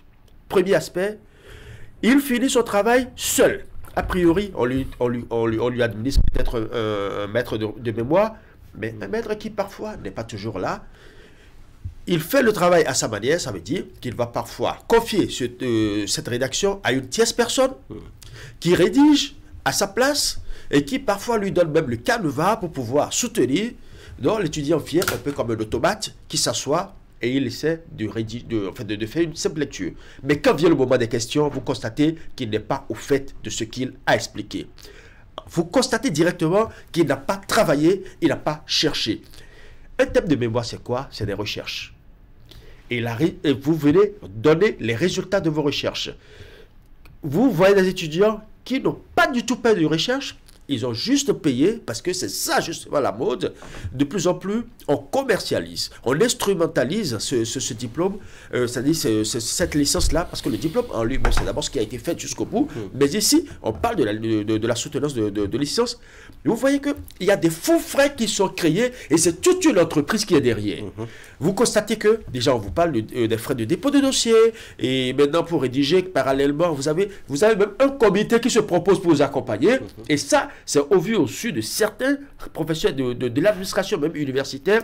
Et on vous dit, pour rédiger, c'est tel montant, et pour vous écrire le speech du jour, c'est encore tel montant, et ainsi de suite. Et c'est un secret du polichinelle, et tout le monde sait que c'est comme ça. A priori, je pense qu'il y a un travail qui doit se faire. Maintenant, aller jusqu'à supprimer, je pense qu'il va falloir trouver la bonne formule pour corriger les failles qui sont enregistrées. D'ailleurs, quand je lis la note de service qui a été sortie par le recteur de l'Université de Parakou, il a bien dit que les formules sont en cours pour pouvoir améliorer. Maintenant, quelle sera la formule? Il pourra nous le dire quand viendra le moment. Justement, en attendant d'évoquer justement les solutions alternatives, si éventuellement il fallait penser à supprimer la licence, il faut déjà constater, Franck, qu'on a quand même quelque chose comme une double évaluation de l'apprenant qui est en année de licence. Non seulement il lui faut avoir des notes, notamment en amphithéâtre avec chacun des professeurs, mais il faut déjà qu'il sanctionne justement sa formation avec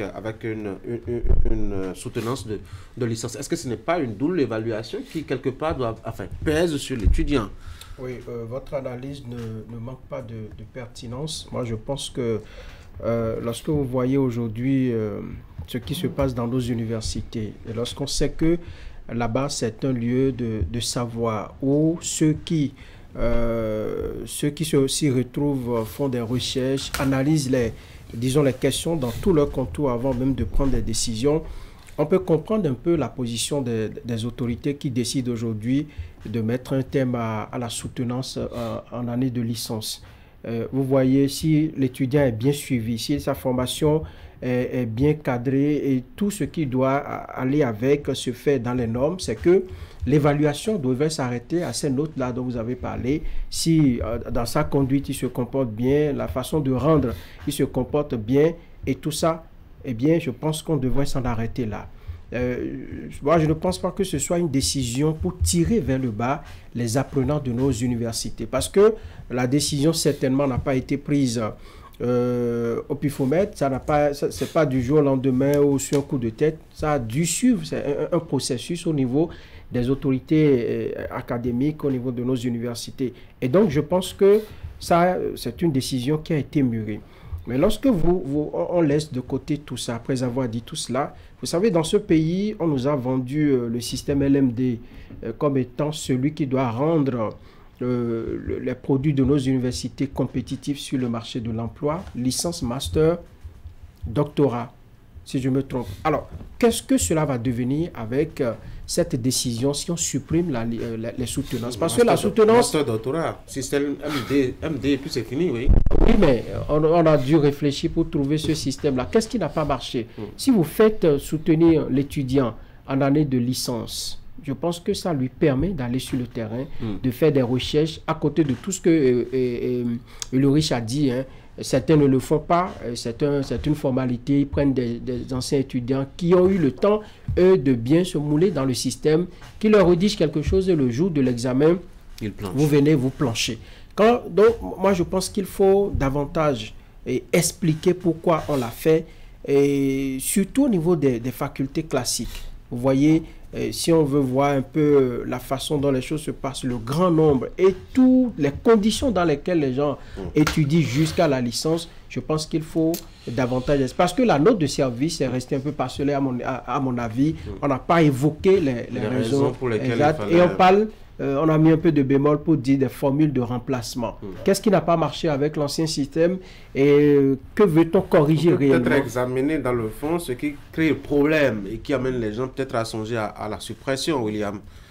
Moi, je ne peux pas parler de la suppression des soutenances en licence sans parler du système LMD lui-même.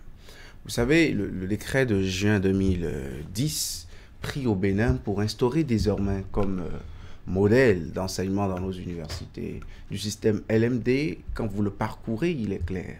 À un moment donné, nous avons senti, béninois que nous étions, et que nous sommes toujours, que nous sommes un peu en déphasage avec l'ordre mondial, l'ordre universel, ou du moins dans le milieu francophone, de l'enseignement supérieur. Nous avions nos manières, Quand on fait 3 ans à l'université, on n'écrivait pas de mémoire, on ne faisait pas de soutenance. C'est après 4 ans qu'on faisait sa première soutenance avec un diplôme de maîtrise. Après, dans les sciences molles, on faisait le diplôme d'études approfondies, ou pour aller sur le marché professionnel, on faisait le diplôme d'études supérieures spécialisées, le DESS. Après cela, on se permettait d'aller en thèse de doctorat quand on avait envie vraiment de faire de l'enseignement supérieur pour obtenir ce premier grade d'universitaire, ainsi de suite, ainsi de suite. On a trouvé que c'est une formule trop classique, que cela n'arrangeait pas. Et figurez-vous, à l'époque, dans nos universités publiques, il y avait l'ancien mal, la durée du temps académique. Ce qui fait que dans certaines entités, on était encore dans une autre année, pendant que dans d'autres, dans la même université, on a déjà commencé une nouvelle année académique. Bonjour à Brice Saint-Saint qui a mis fin à cette pagaille à l'université d'Abomey-Calavi. Donc, en fait, il y avait un tas de choses et la volonté était manifeste d'essayer d'uniformiser, parce qu'on voulait que le diplôme sorti de l'université d'Abomey-Calavi ou de l'université de Parakou, parce qu'à l'époque, il n'y avait que les deux, les diplômes sortis de ces universités puissent avoir une équivalence directe, une compréhension nette, une conformité perceptible, voilà, flagrante, avec les diplômes sortis tout de même, ou tout au moins des universités du CAMES. C'est pour cela qu'on est allé au système LMD. Entre-temps, on a demandé qu'on arrête le BTS. On a mis du temps, mais on l'a arrêté. C'est vrai que jusqu'en 2020, des soutenances de mémoire de DEA qui étaient encore en attente dans certaines entités. Je pense par exemple à la faculté de droit et de sciences politiques de l'université d'Abomey-Calavi. Jusqu'en 2020, on soutenait encore des DEA. Mais on a mis en place la dynamique. On a mis l'année académique à 2 semestres. Au niveau du 6e semestre, on le consacrait à l'apprentissage et au niveau de la méthodologie et tout, du stage pour écrire un mémoire. Mais on a compris dans le système LMD quelque chose. Si l'idée au début c'était de professionnaliser, quelque part, le mémoire de licence aussi était une initiation à la recherche. On apprenait aux jeunes étudiants, parce qu'on ne peut pas se dire, pendant qu'ils sont encore en 3e année, voilà, ceux-ci, ils sont prédestinés à devenir des universitaires, eux non, ils vont devenir des professionnels. On initiait tout le monde à la recherche scientifique, quitte à créer l'émulation, quitte à susciter le goût en ceux qui désirent de devenir des hommes de recherche pour plus tard aller en master recherche, ou de devenir des hommes de métier, des hommes de profession spécialisés et aller en master professionnel.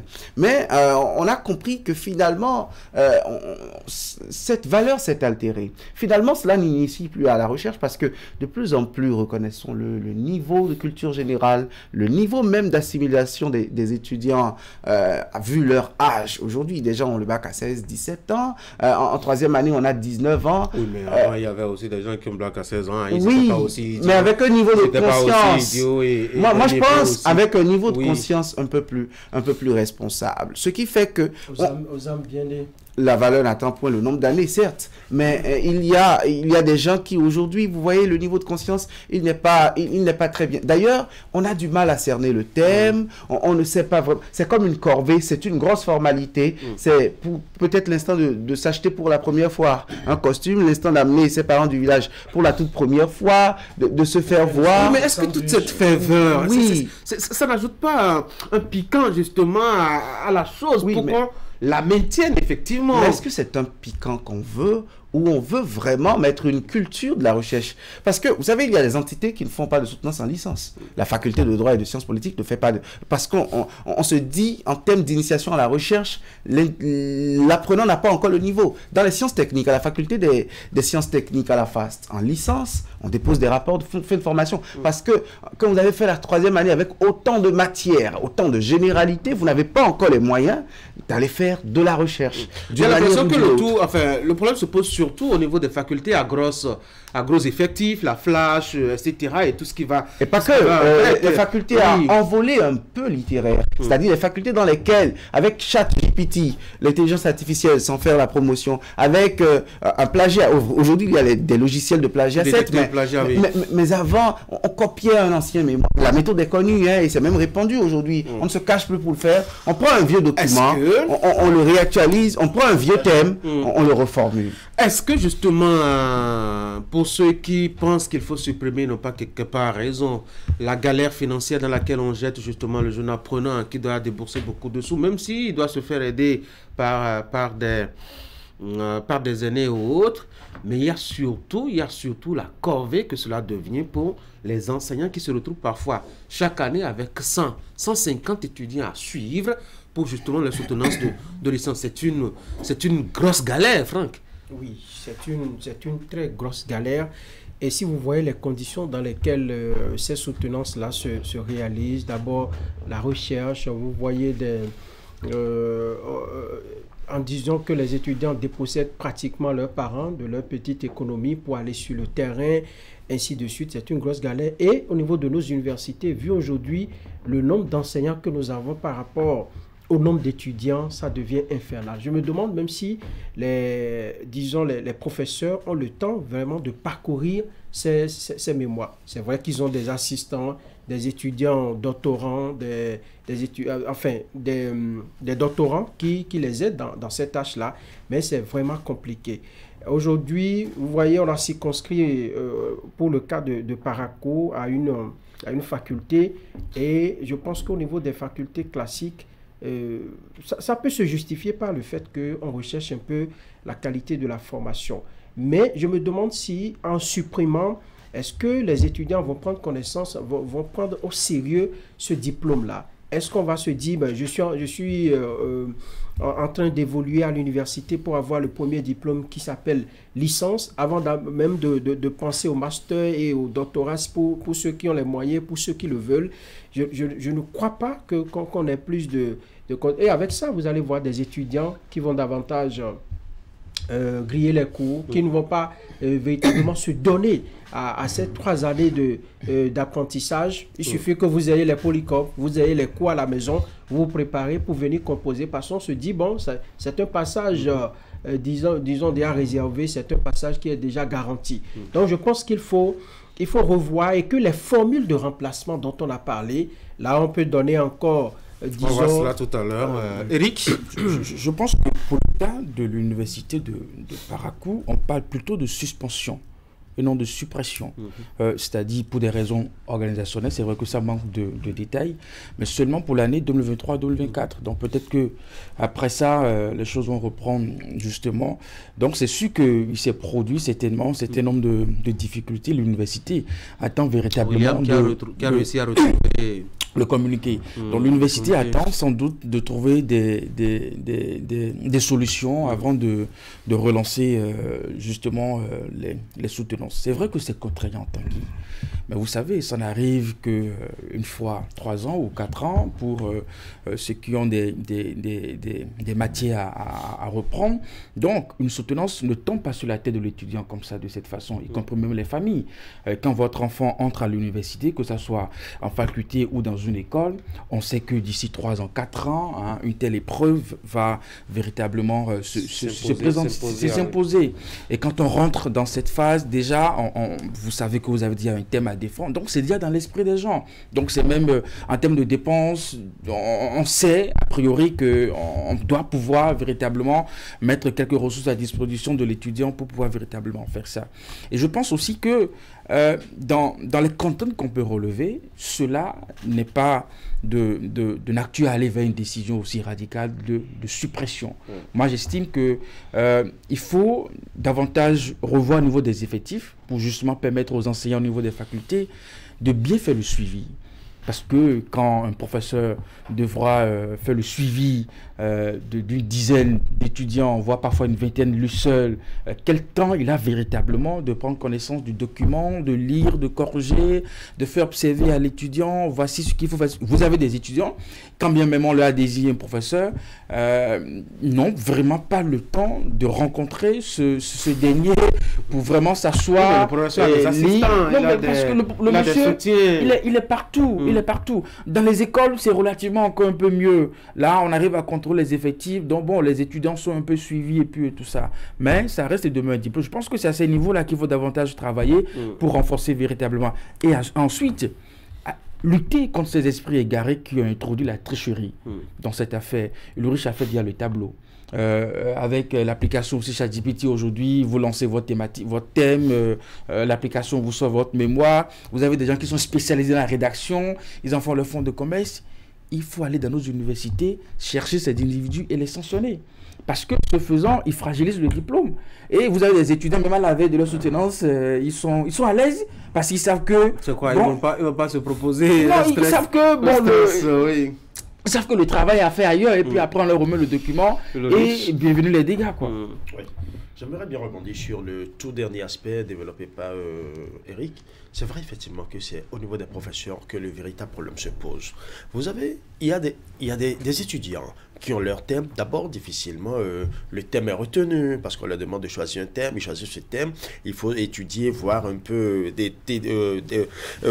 déballer. En fait, déballer le plan de la thématique, faire ressortir tous les angles à développer. Parfois, pour rencontrer le professeur, c'est la croix et la bannière. Et il y a même, là je le dis haut et fort, il y a même des professeurs qui mettent un système mercantile autour. C'est-à-dire, pour voir le professeur, il faut quand même passer par certaines personnes. Oui, vous l'avez dit tout à l'heure, d'une autre manière, il a des assistants. Et ces assistants deviennent maintenant un peu comme des coursiers qui restent derrière. Ben oui, le professeur est occupé, nous allons travailler avec toi en entendant, mais même s'ils disent qu'ils veulent travailler avec toi, ils attendent que tu les aides. Ils attendent que tu mettes les moyens sur la table. Ils attendent que tu mettes les finances sur la table. Et ceci dénature le travail qui devrait être fait. Et l'autre aspect qui est le plus important, quand on parle de soutenance, on parle d'abord de recherche, on parle de documentation. Combien sont-ils aujourd'hui, ces étudiants en licence, qui se documentent réellement pour pouvoir faire des recherches? Surtout quand nous parlons de la flash, par exemple, où il faut faire des études comparées et consorts. Vous voyez des gens qui, a priori, ne lisent même pas. Ils ne lisent même pas. Et les documents qu'ils devraient normalement s'approprier pour pouvoir faire des recherches comme cela se doit, ils ne le font pas. Aujourd'hui, la science aidant, on va sur Internet, on tape juste dans Google ce qu'on veut, et puis on fait un récapitulatif. On essaie simplement de faire du plagiat, et c'est ce plagiat-là qu'on nous fait vivre le long des différentes soutenances. Et bon, le professeur applaudit parce qu'il n'a pas eu le temps de corriger. Lui aussi, quand il prend le travail, parce que ayant au moins 30 à 50 copies, 50 mémoires corrigées, il lit en diagonale et il essaie simplement de donner son aval. Et c'est sur le terrain, peut-être, pendant la soutenance, qu'on se rend compte des bévues gravissimes que parfois l'étudiant et l'impétrant met dans son document. Et c'est peut-être quelqu'un qui n'a pas du tout suivi le document là-haut, parce que souvent, c'est un jury d'au moins 3 personnes. C'est peut-être un membre du jury qui finalement découvre des bévues pas possibles.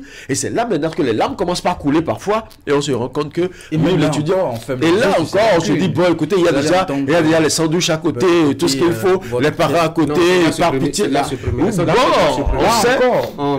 encore, il faut pas... En fait, on sait là, on attrape, merci. Donc du coup, le petit panier, le petit coffret de vin, bon, juste pour dire merci au jury, tout ça. Donc, en un mot, le côté scientifique de la chose commence par perdre de sa valeur. Et c'est ça l'objectif. William l'a dit tout à l'heure. L'objectif d'abord, ce n'était pas en réalité de les faire compétir, mais c'est plutôt de les amener à commencer par apprendre à faire de la recherche. Mais ils ne vont pas sur le terrain, ils ne se documentent pas. Que voulez-vous qu'ils vous donnent comme résultat? Et là encore, on ferme les yeux sur ces lacunes à la présentation. D'abord, elle est bancale. Quand on interroge l'étudiant ou l'étudiante, c'est difficiquement... La personne arrive à donner des réponses. Mais oui, et à la fin, on vous dit le jury a accepté le travail. Moi, je rencontre... Bien évidemment. Il faut sanctionner là, en même temps pour montrer. C'est là qu'il faut donner le signal.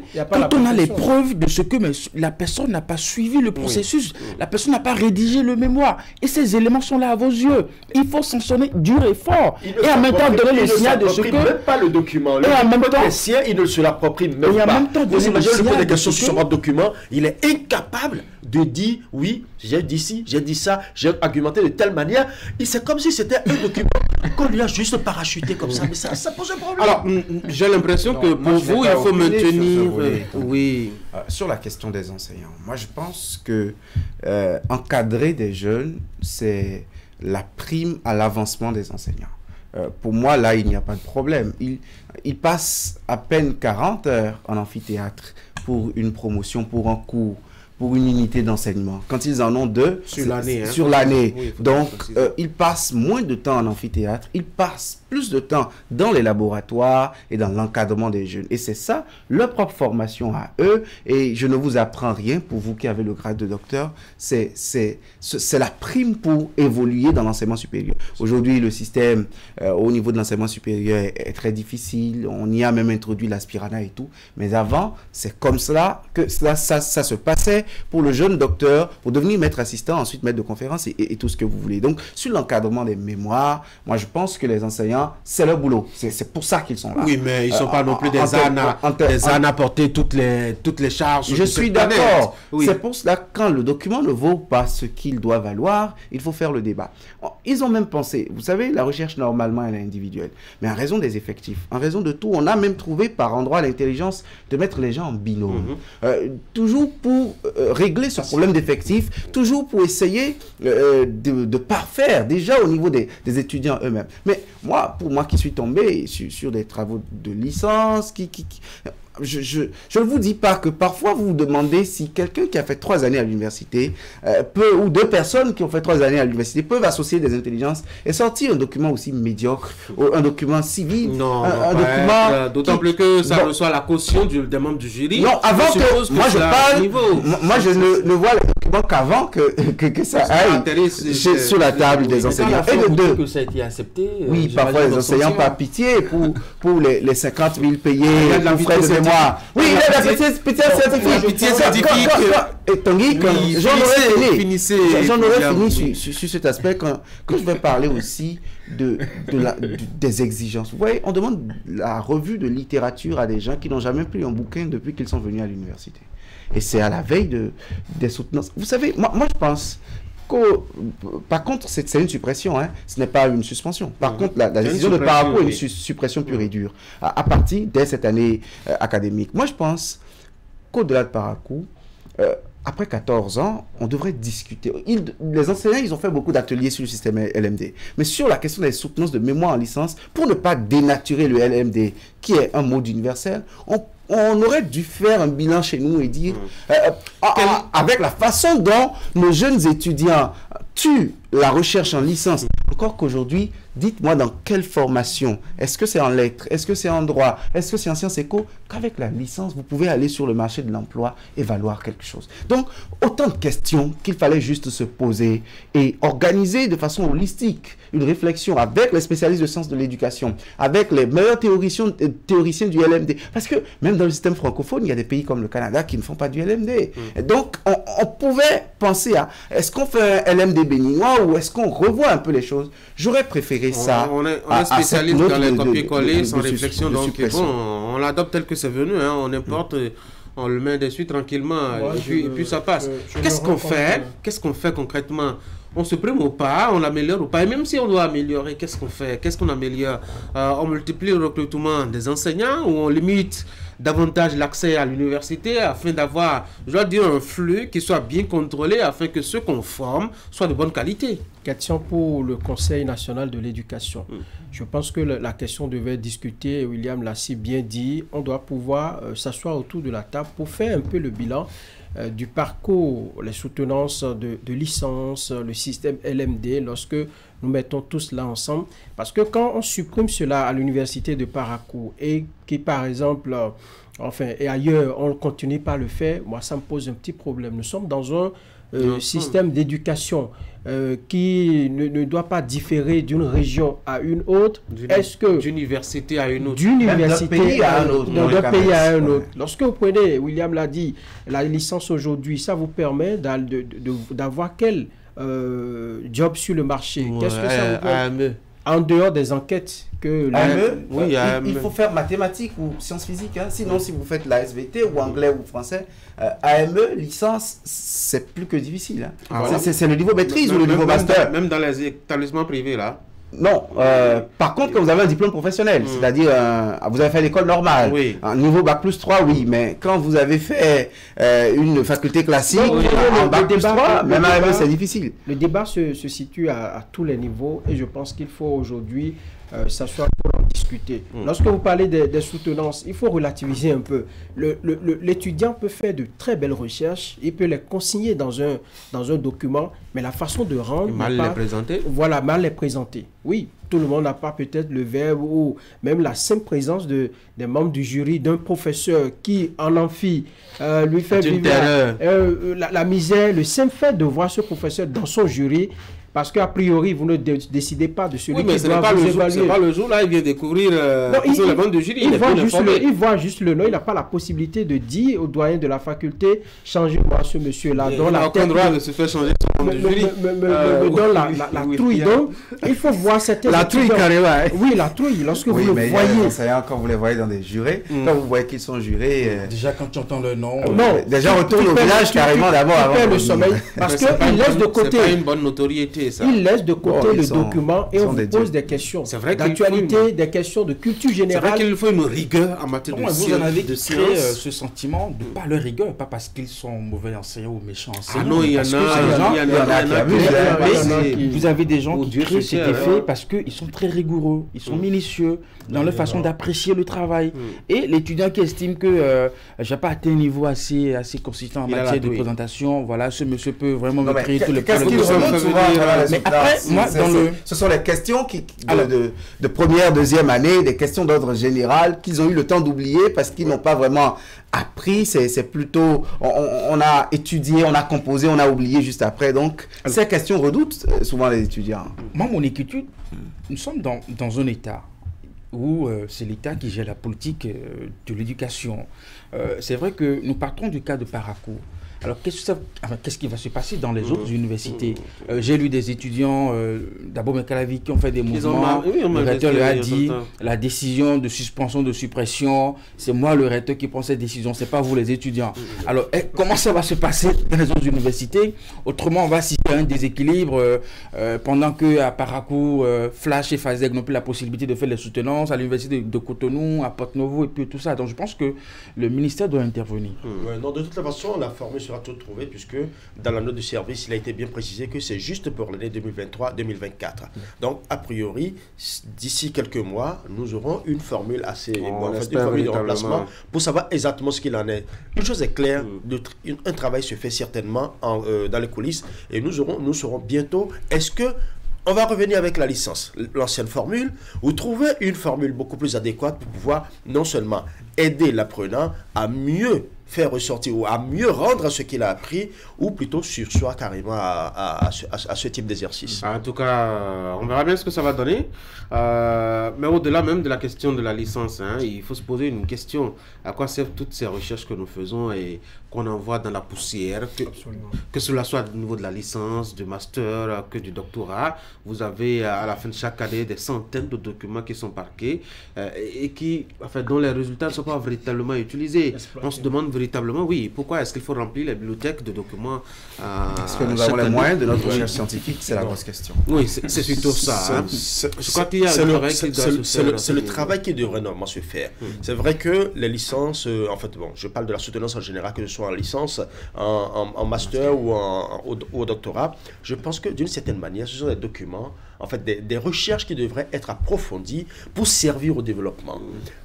Ailleurs, dans d'autres pays, vous allez remarquer que parfois, on développe des concepts que des entreprises récupèrent pour pouvoir développer, soit leurs entreprises ou développer des filiales et tout ça. Il y a même des thématiques qu'on développe pour permettre à la santé de mieux se porter. Bon, j'espère que nous aussi, nous allons trouver cette intelligence. Je pense que je vais l'envoyer au CNE. Il va donner un coup de main aux cadres qui sont là-bas, afin de les aider à prendre une bonne décision au sujet de nos diplômes. Allez les gars, merci. J'espère qu'il y aura des primes aussi. Voilà le problème de bénévolat. Quand il entend travail, il entend prime. Le temps c'est de l'argent et l'argent c'est de l'argent. L'argent c'est le temps. Donc les deux vont de pair. Il faut également consacrer du temps à son pays. Aller là-bas pour faire le sens c'est pas qui vont dans les mandats. Oui, c'est ça. La connaissance que j'attribue, c'est le sens du patriotisme. Mais le temps que j'attribue, ça c'est mon argent. Il faut donner du temps à son pays aussi. Ben oui, justement, je donne ma connaissance au pays. Donc, rien reçu. Voilà. Bonne journée les gars, bonne fête. Merci. Mesdames et messieurs, vous suivrez juste après moi la revue de presse. Merci d'avoir été là. Bonne journée, bonne fête. On va se voir jeudi matin.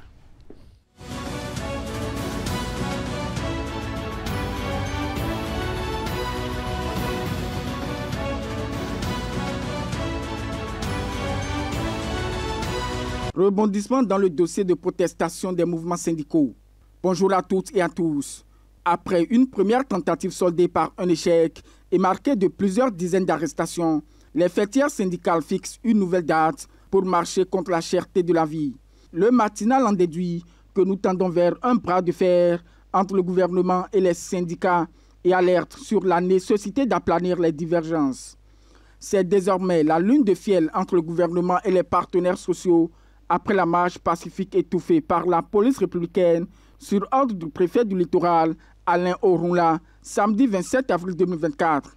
Déjà une nouvelle date, le 11 mai 2024, est annoncée par les syndicalistes pour envahir les rues aux fins de protester contre la vie chère. Les éléments de langage teintés de propos violents laissent entrevoir un bras de fer entre le gouvernement et les syndicats. Pour nombre d'observateurs, les deux parties demeurent des partenaires qui doivent se retrouver autour de la table de négociation pour évoquer les sujets qui fâchent, explorer des pistes de sortie de crise afin de calmer le jeu pour le bien-être collectif. Pendant ce temps, le projet d'assainissement pluvial de Cotonou avance à grands pas. Interviewé sur le sujet par Fraternité, le coordonnateur du programme d'assainissement pluvial de Cotonou, Oswald Gangbo, a déclaré que le système d'évaluation des eaux est pris en compte dans sa globalité. C'est déjà la saison pluvieuse au Bénin et Cotonou est souvent réputé comme étant la ville où les inondations sévissent. Sur la question, le coordonnateur du programme d'assainissement pluvial de Cotonou a promis que cette période sera moins douloureuse au regard de l'avancée des travaux entrant dans le cadre du PAPC. À l'en croire, les entreprises sont mobilisées à venir en aide à la population.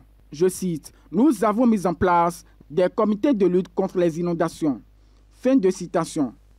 Une opération de mise à jour des compteurs après paiement de normes STS est lancée par la Société béninoise d'énergie électrique.